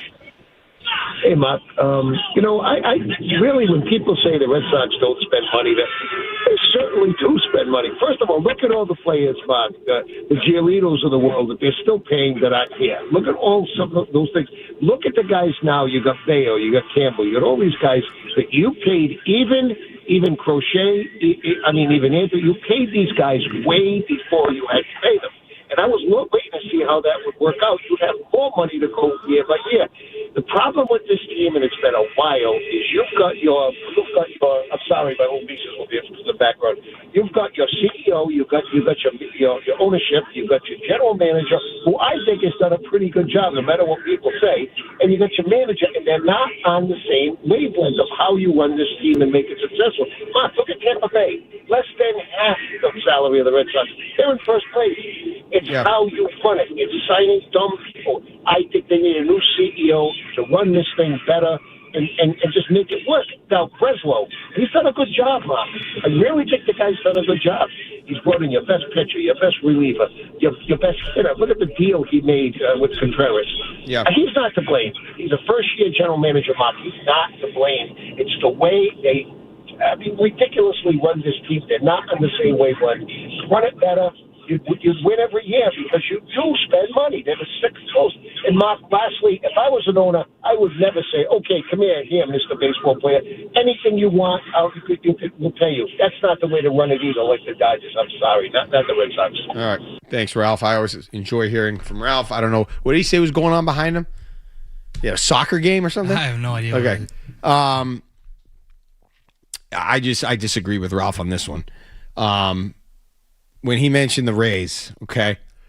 And look, I'm not crunching every number of payroll for the Red Sox, but perception is reality, and they do not pursue players and star players specifically the way they used to. If they do pursue a bigger name guy, somebody's leaving, or they'll let you down in another way with another trade or deal that doesn't make sense. And you can't talk to me about Tampa. Okay, Tampa does win. They do have success, and they have less of a payroll. That's Tampa. Okay, you cannot operate that way here. Expectations here are different based on what you've done in the past, where you've been, your resources. It doesn't work. That you can't just sit back and say, well, look at Tampa. It's not good enough here. The standard here is different.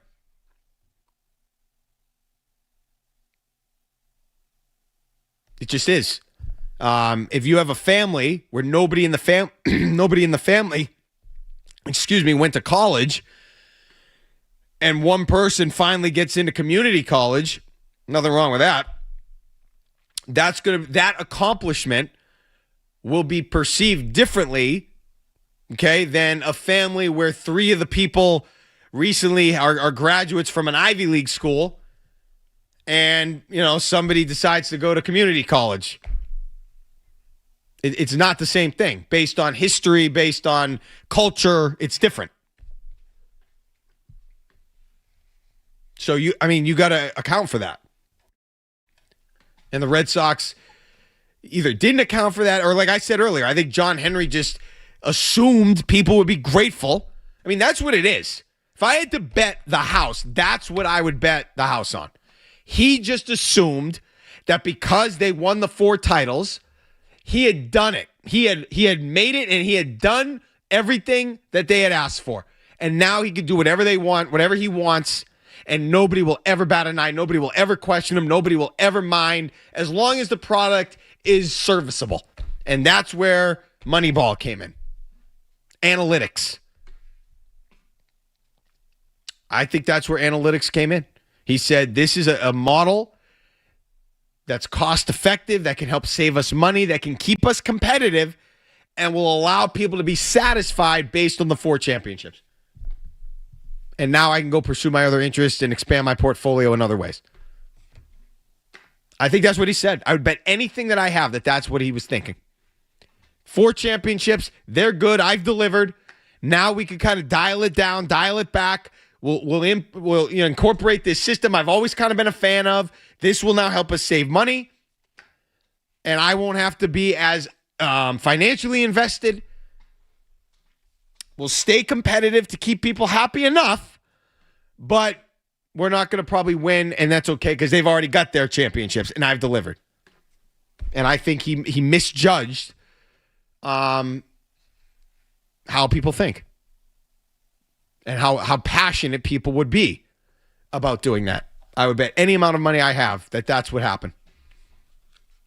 An owner misjudging something. It's like we saw with the Crafts. I think they misjudged the Patriot way and how much Tom Brady was at the foundation of that, not Bill Belichick, but that's a separate conversation. Speaking of the Patriots, they have A.J. Brown. And I can't wait to see what happens in a partnership with Drake May. We'll talk about that next. Anything else is on the table. 617-779-0985. We're going to get a headlines. Mark Dondero, 98.5 The Sports Hub. From the Town Fair Tire Studio, the game is on the Sports Hub. Goes to the backhand and score! Two-hand slam! Boston's home for sports. WBCFM and HD Boston. I love this team. 98.5 The Sports Hub, a Beasley Media Group station. Sports Hub headlines.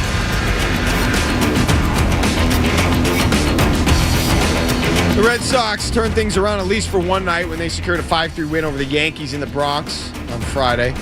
Wilson Contreras homered for Boston. Sonny Gray got the win. The two teams will do it again tonight. Ranger Suarez will be on the mound for the Sox opposite Will Warren for New York. Speaking of New York, the Knicks held on last night and beat the Spurs 105-104 in Game 2 of the NBA Finals.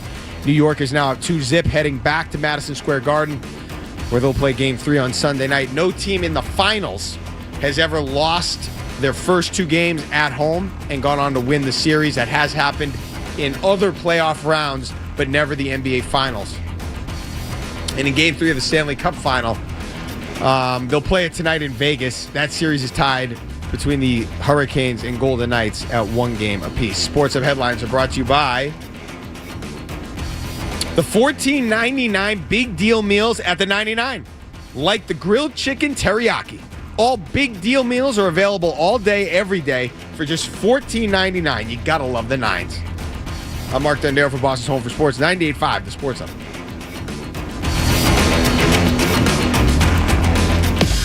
Listen to it, laugh at it, get mad at it, agree with it, argue about it. It is Boston Sports. Boston Sports. And it is all we do.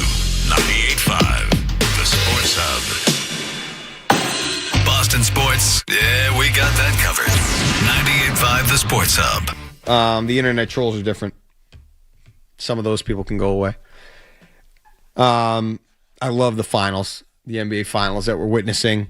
I'm excited for Game 3, just like I'm excited for the Patriots season. And now A.J. Brown is officially here.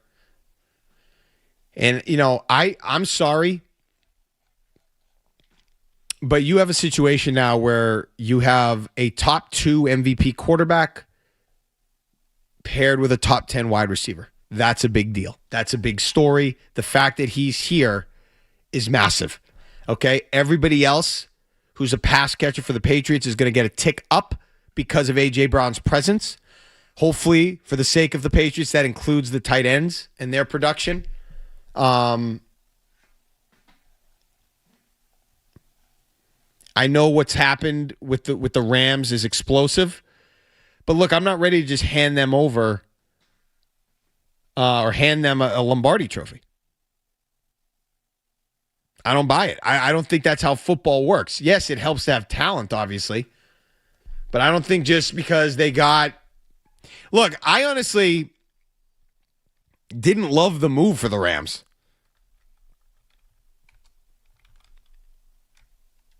I thought it was fine. It's exciting. And I thought that, it got them a little bit better. A little bit. I wouldn't have made the move because the guy they gave up, Verse, is a really good player. And you had to give up a bunch of picks to get Myles Garrett. I understand, you have an older quarterback in the Seahawks that won the Super Bowl or in your division. So you think you need to get over the hump and any help will be welcome. But, I mean, I don't know. See, I'm a big draft guy. I think that's how you win Super Bowls. You build through the draft. I hate giving up picks. I don't like that the Patriots gave up a first-round pick for A.J. Brown. I thought they should have been able to find a way to not give up a first-round pick for A.J. Brown based on how it ended in Philly and his role in that, based on the other teams that were supposedly in on him, which were none. You had the leverage in that regard.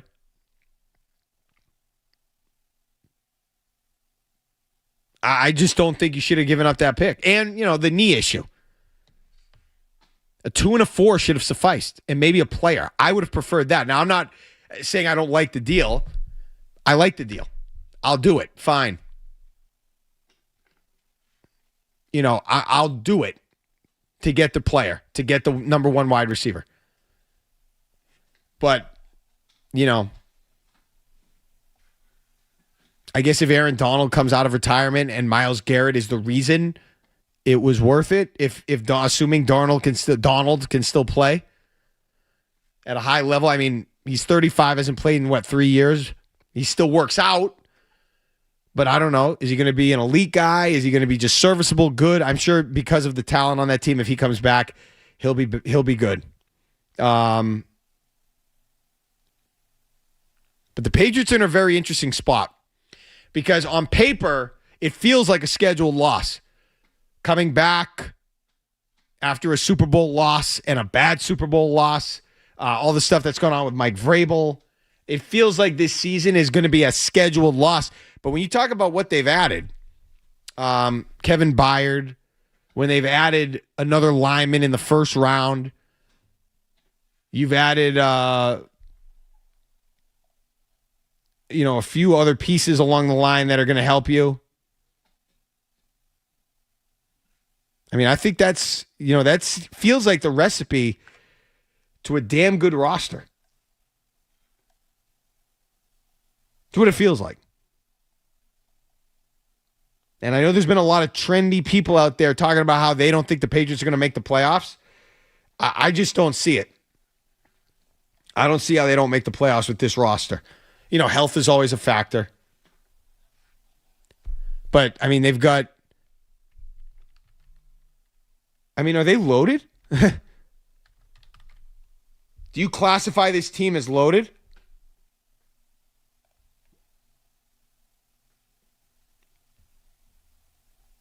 Elijah Vera Tucker should help. I mean, he's not an all-pro, but he should help. Are they loaded? They've got draft picks and first-round picks along the offensive line with some good quality veterans. Their secondary is really strong. Gonzalez, Jones, Byard, Woodson. I even like Marcellus Dial, who I think is going to come back and make some noise. He was injured all of last year. I think he's a player. Your defensive line is outstanding with Barmore and Milton Williams. You've got continuity with Robert Spillane coming back. A quality middle linebacker that played well last year. Now you have a number 1 wide receiver. You expect an uptick from Travion Henderson, and you've got Ramondre Stevenson, who you can know might fumble every so often, but has been good for you and is still within the years that he could be good. And you've got the number 2 guy in MVP voting at playing quarterback. I mean, that's pretty loaded. That's probably a little strong to say they're loaded, they're stacked, but they're pretty solid up and down that roster. And I expect them to show that come the season. TJ is in Somerville. Hey, TJ. Hey, thank you for taking my call. I want to know if you think the coach of the Knicks was the missing piece for them to go all the way to potentially win it all, or you think if they gave Tom Thibodeau a chance that they might be there? Thanks. It's a good question, TJ. I got to give Mike Brown credit, man. I was not high on the hiring. I thought they did well with Tom Thibodeau. I'm not enough of a hoop head to be able to sit here and analyze and dissect the exact moves that Brown has made that have helped them get over the hump here. But I'm going to give him the benefit of the doubt in that regard, that he has had an impact. Okay, and it reminds me a little bit, I don't know if they're going to be a dynasty in the making. It does remind me a little bit of what we saw some 12 years ago or whatever it was with Mark Jackson in Golden State. He had that team up and coming, and they were on the cusp when they traded him, or they fired him. And they went to Steve Kerr. Could be one of those situations. But yes, you have to give Mike Brown credit. I mean, I think he's good.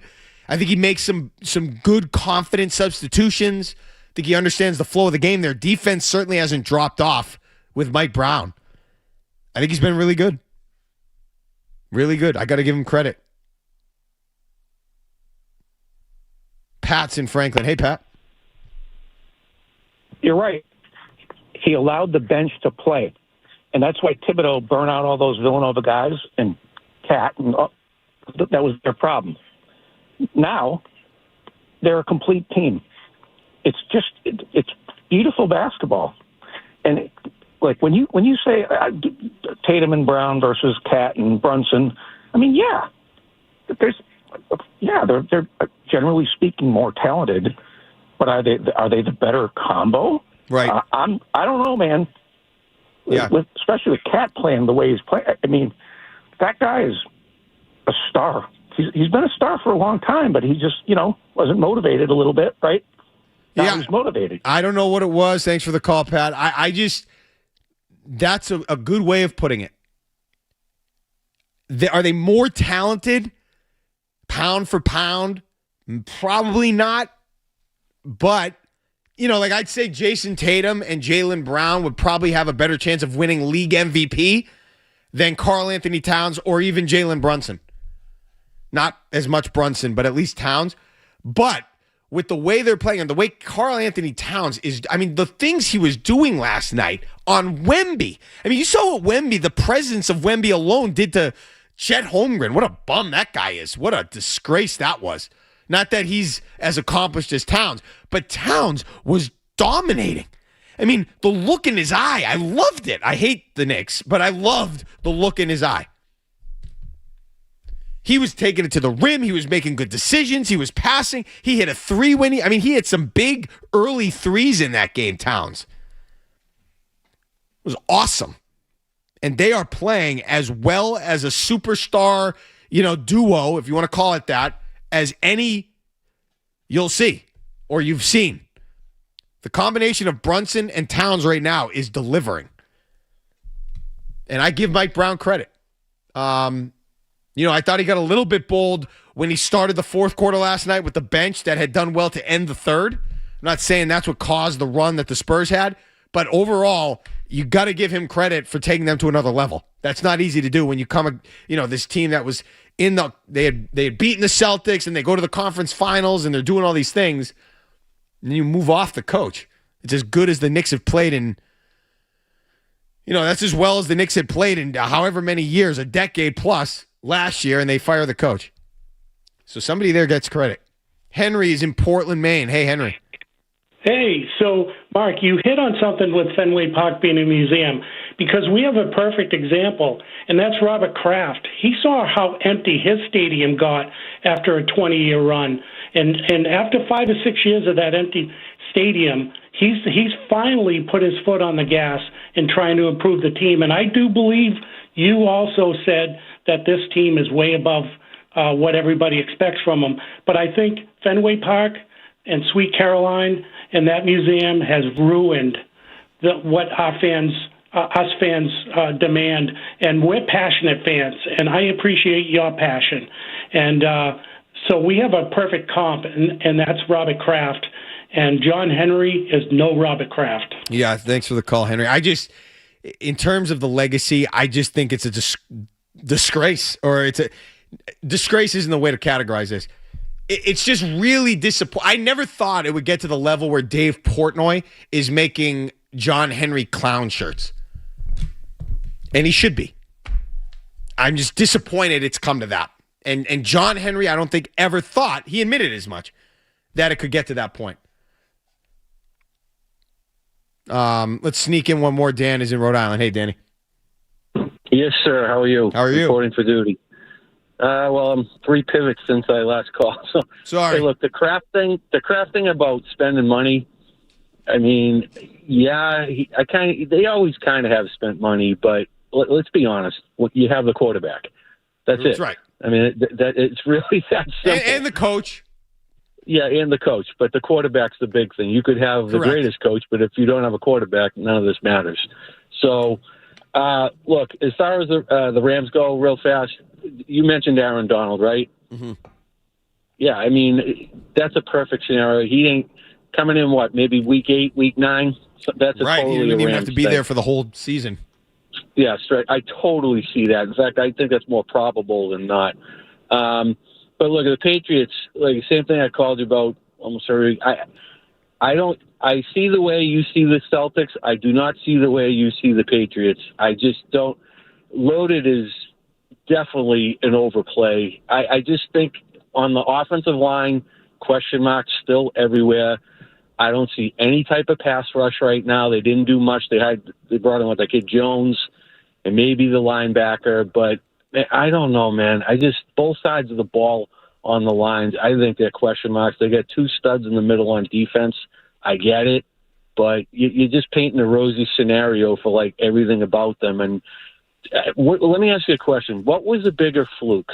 And I know fluke's a term. I expect the Patriots to contend this year. I expect them to even make the playoffs. But let me ask you, what was the bigger fluke? The Patriots going 14-3, or the Chiefs going 6-11? And which one do you expect to get back to the mean this year? Who shows it was less of a fluke? That's it. All right, thanks, Danny. Good to hear from you. That's a great question. When we get back, we will answer that question. Interesting. Mark Dondero, 98.5 The Sports Hub. Boston's home for sports. 98.5 The Sports Hub.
Chiefs last year. We can look it up, what they did in terms of their record. The Chiefs were 6-11. It's got to be the wrong. Were they 6-11 last year? Jeez. So I'll say this. I don't think either was a fluke, but the answer would be the Chiefs being 6-11 was a bigger fluke. That was ridiculous, and I don't think either was. I think the Chiefs were absolutely poised to come very far back. Not that I didn't think that far back, and I thought the Patriots are going to be good once Drake May started to look the way he looked early on in the season. Did I think 14 wins? No.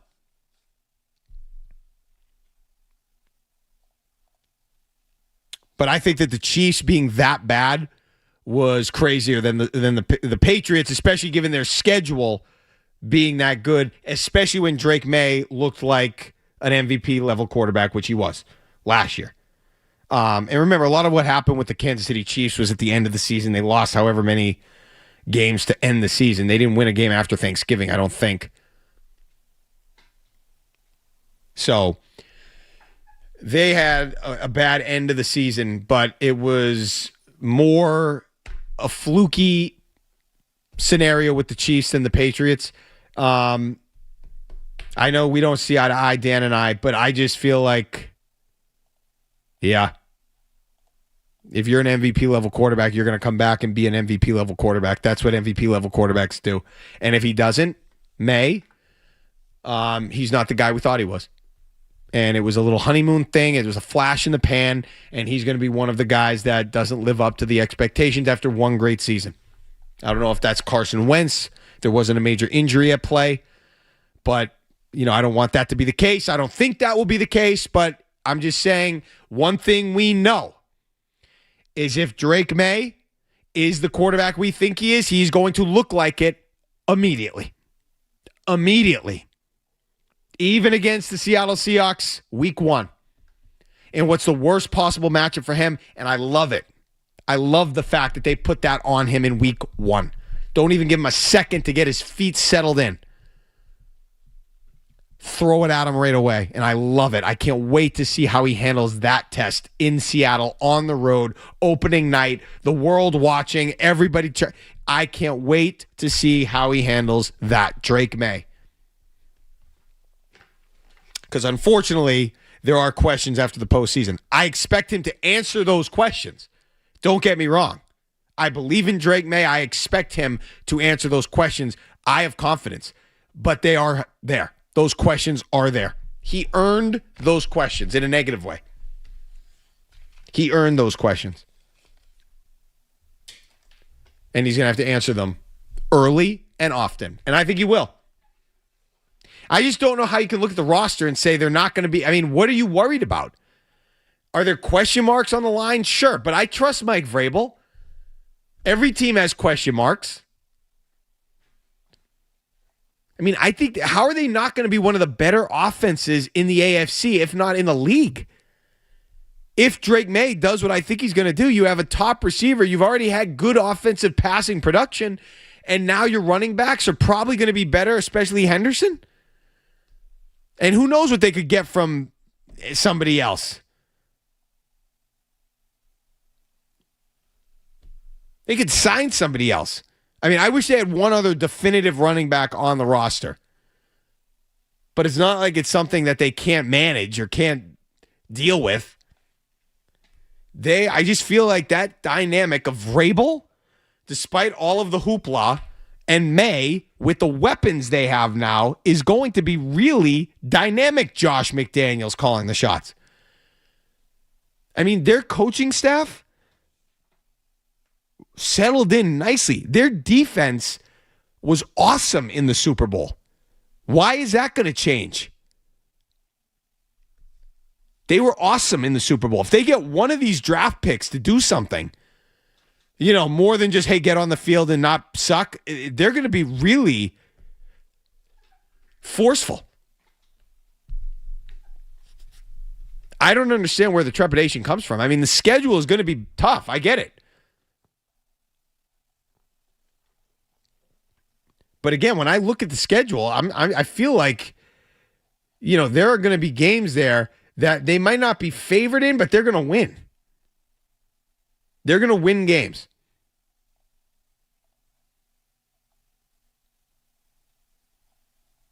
Even against teams that they might not be, as good as, or they might have the offensive talent edge or whatever it is, they're going to win games.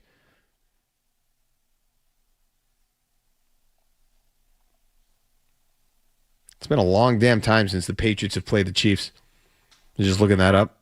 I think the last time they played was that game Brian Hoyer started in the 2020 season. Felt like they were playing him all the time. Obviously, that was Tom Brady. I think the Patriots start the season 4-2. Nothing wrong with that. They're going to lose at Seattle. They're going to lose at Buffalo. I think they're going to beat Jacksonville. Or I'll say it this way. I think they'll lose at Seattle and they'll lose one of the Buffalo or Jacksonville. One of those two. Buffalo or Jacksonville, both on the road. They'll lose one of the two. They'll beat Pittsburgh at home. They'll beat Vegas at home. They'll beat the Jets at home.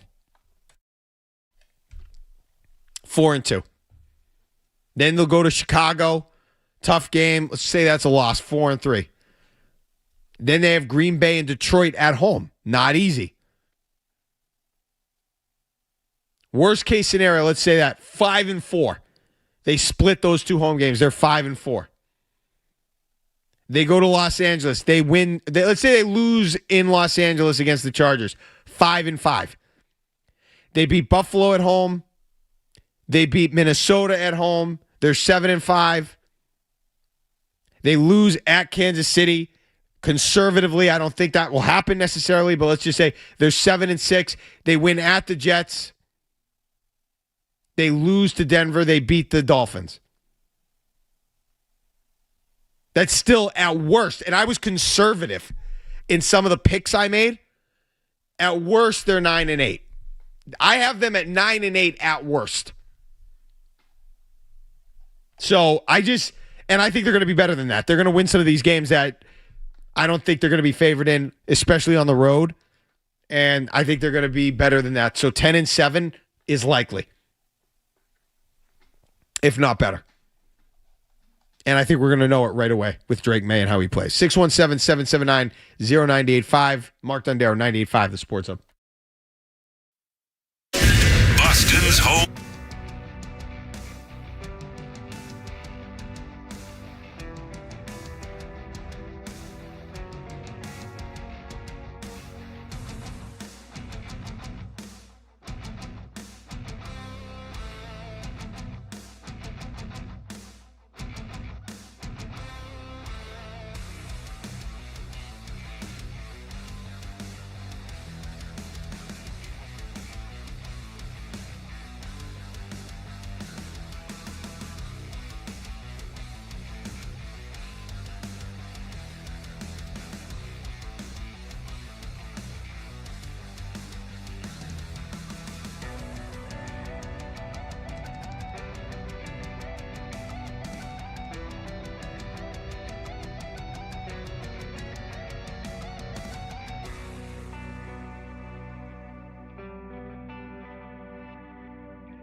your frustration about what the Red Sox are doing right now. But, I mean, we have to look at it as, every team's going through the same situation. You look at the Yankees, the last time they won a World Series, 2009, and, the Red Sox have won 2 World Series after that. I get that. But then also you mentioned about how you don't like the free agency and you like draft picks. But I have a question for you and see if you can remember it.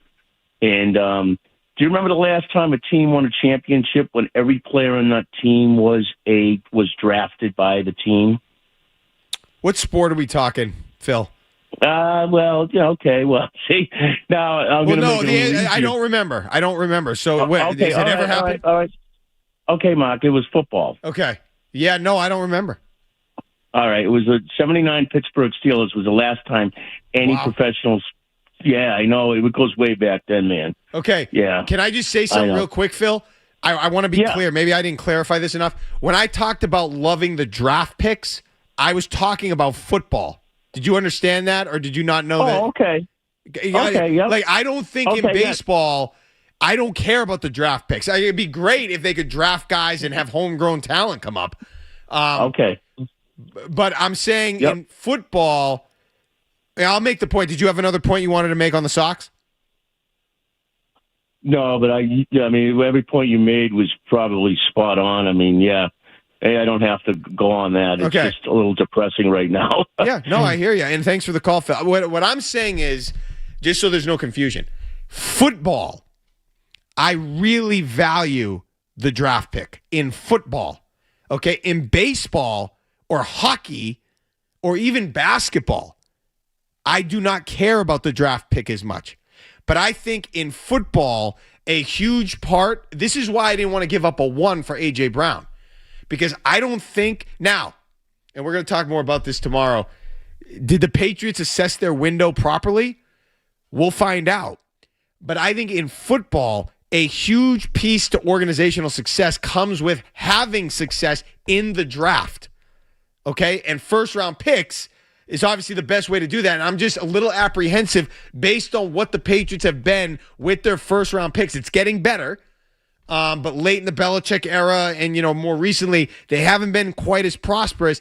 I want those first-round picks to establish a presence in the NFL draft. They need to be – the best teams still are the best drafters.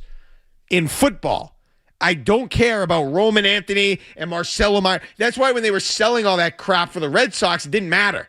You don't build the baseball team that way. Not usually. I guess the Astros sort of did that but it's too hard to do that. Baseball, it's too long of a road. Too many things can happen. It's too much of a mental game.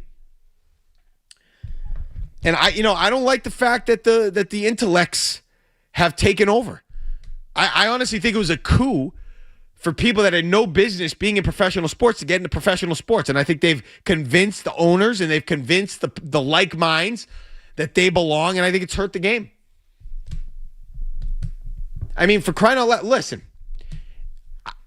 I was a beat reporter for the Patriots. I've covered the NFL longer than any other sport. Obviously, I analyze the other ones because I'm on the air here and we talk about all the sports. But in terms of my in-depth knowledge, it's football first because I covered that more intimately. But I played baseball at a pretty high level, and they don't put me on the baseball show here. And I'm not saying they should. But I think part of the reason they don't is because I don't speak the language that a lot of the top baseball people, in terms of guys covering the sport or girls covering the sport, are able to speak. I'm not in that world of analytics. I never was. And when I played, I certainly didn't give a crap if somebody came out, from behind a computer and tried to tell me how to hit. Okay, if that happened in college. Now, that wasn't a thing back then. And I'm not trying to pretend I was a pro, but I'm just giving you my experience. I don't know anybody I played with that would have sat down and been like, yeah, that's a good point. You're interested in getting better and getting information, but I think the best type of guy, the best person, if you want to talk about a player, somebody that impacts the game that didn't play, I don't want that to be some nerd from Yale. I want that to be Bill Belichick. You know, a guy like that. Or Brad Stevens.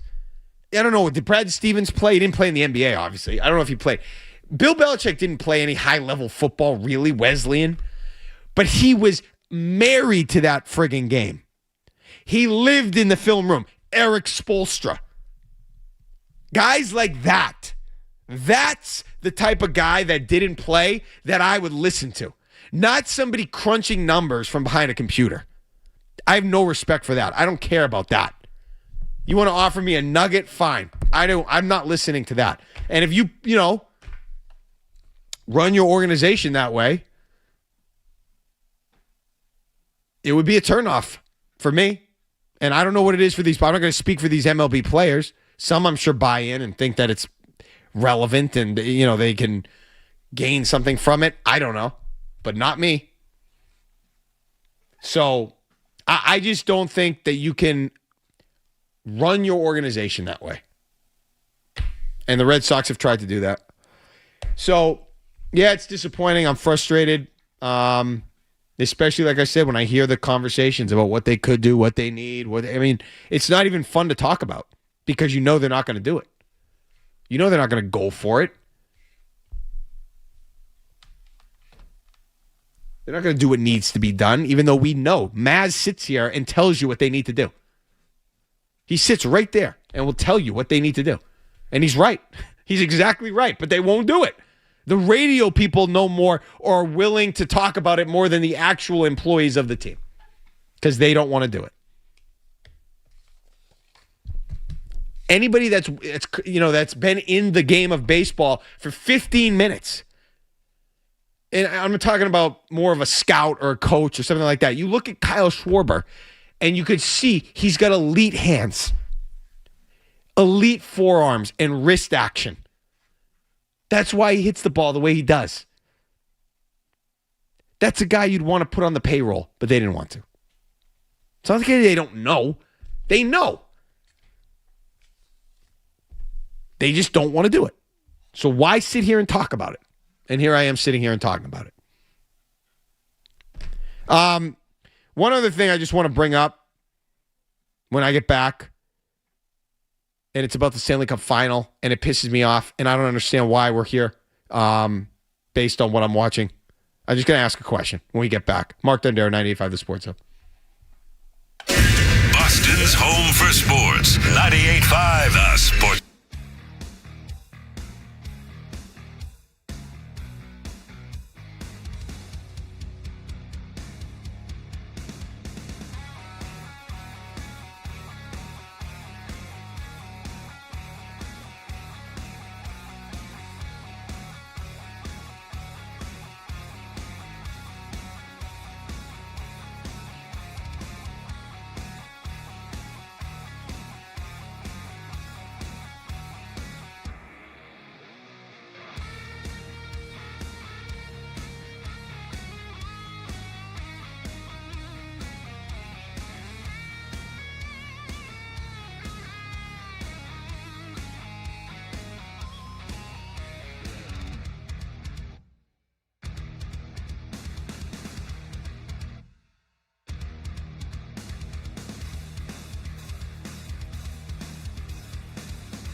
because the Bruins have been trying and ferociously figuring out how to get back to the mountaintop since 2011. And the Golden Knights, when did they become a franchise? Less than 10 years ago? They've already got one cup with your ex-head coach. And they're on the verge of becoming, what is it, the sixth organization?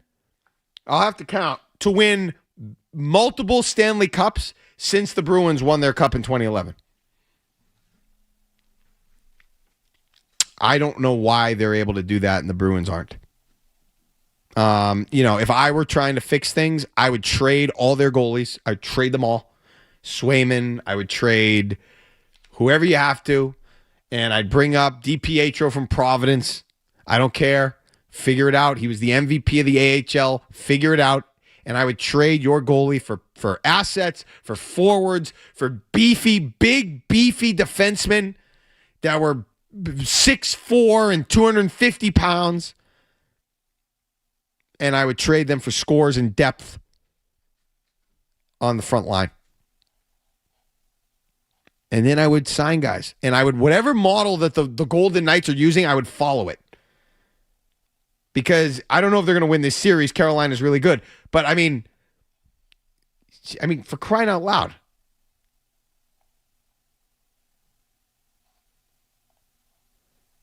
The Vegas Golden Knights, they were founded in 2017. It hasn't even been a decade. And they could win their second Stanley Cup.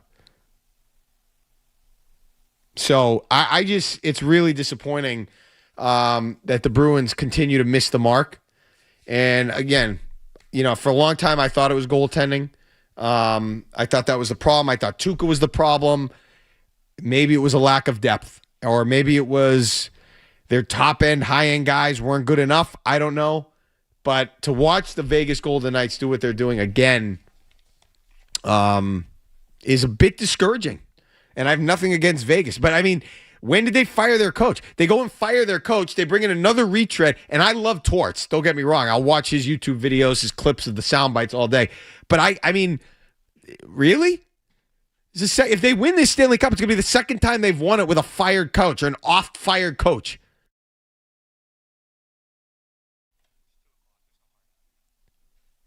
They will be out partying in the streets of Vegas with another coach who was fired multiple times. Torts has been fired how many times? And it's just the Vegas way. They find ways to win. I don't know how. So that discourages me. I'm going to have to do a deeper dive into that maybe tomorrow. The NBA Finals. I love the Finals. The whole thing has frustrated me in association with the Celtics. We talked to Barstool Greeny earlier. It was a great conversation. We don't see eye to eye. We don't agree. I don't think the Celtics are as clutch as they need to be. He thinks they're fine. I don't agree. I just feel like the Knicks are the standard right now in terms of finishing games and executing under pressure. And even Brunson last night with a bad game, on his lap, hits the biggest shot of the night, and he's the one that makes the final field goal of the game. I think the Spurs are dead. And I think Wemby was part of the problem, and he admitted it after the game, talking about how he thinks he could have done a better job of coming down from the high of winning the Western Conference Finals. And that, that hurt them in this game. They were up 14 points in game one. They battled all the way back, had the momentum. They go up 2 with under a minute to go in game 2. It's not like they're getting blown out, but it'll be interesting to see how they respond. I'm hoping for a series. Obviously, if they lose game 3, then it's just a matter of, we're just counting down the minutes until. And then it becomes, do they win in New York or do they win in San Antonio? That's the only question. That's probably the only question as of now, as it is. But that will definitely be the only question if the Knicks win game 3. But let's see what happens. If I'm the Spurs, I'm definitely not trying to think about winning 4 or 5. I'm trying to think about winning 1. All the cliches. Try to win 1 game. If you can win 1 game, you see where you go. But it just looks like the Spurs are too young. They're not there yet, and that's the NBA. You have to go through it before you can win. And they'll win. They'll win a championship. They have to go through it, though, and now they're going through it. I mean, Karl Anthony Towns is making Wemby look like a role guy, like a soft Euro. The guys we used to, the way that we used to view European players, Karl Anthony Towns is making Wemby look like that. He's making him look like that. And I thought Castle last night was terrible, and I love Castle. Thought he was terrible. I can't get over. You would think, I know Wemby's not as strong necessarily or as physically powerful, but Wemby has 4 inches. 4 inches on Karl Anthony Towns. That's a big difference. Jalen Brunson is 4 inches shorter than Stephon Castle. 4 inches. Like, I'm 5'10". If I'm playing basketball against somebody 5'6", that's, I feel like, an advantage. Not a huge advantage, but an advantage. I mean, I'm not going to worry about them getting to my shot if they're that much shorter than me by 4 inches. You'd think you'd be a little bit more comfortable executing an offense. But they're having issues. All right. Colin, thanks for your help, man. Great stuff. Thanks to Barstool Greeny for joining us. It was awesome. Can't wait to yell at him on Twitter. Yell back and forth on Twitter with him in the future. I'll be back tomorrow 2 to 5. More to get to, including the Patriots. Have they assessed their situation properly? We're going to get to that. I think they have. But we'll expand on that.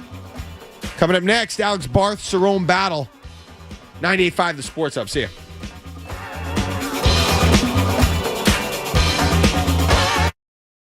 From the Telefair Tiger Studios, this is Boston's home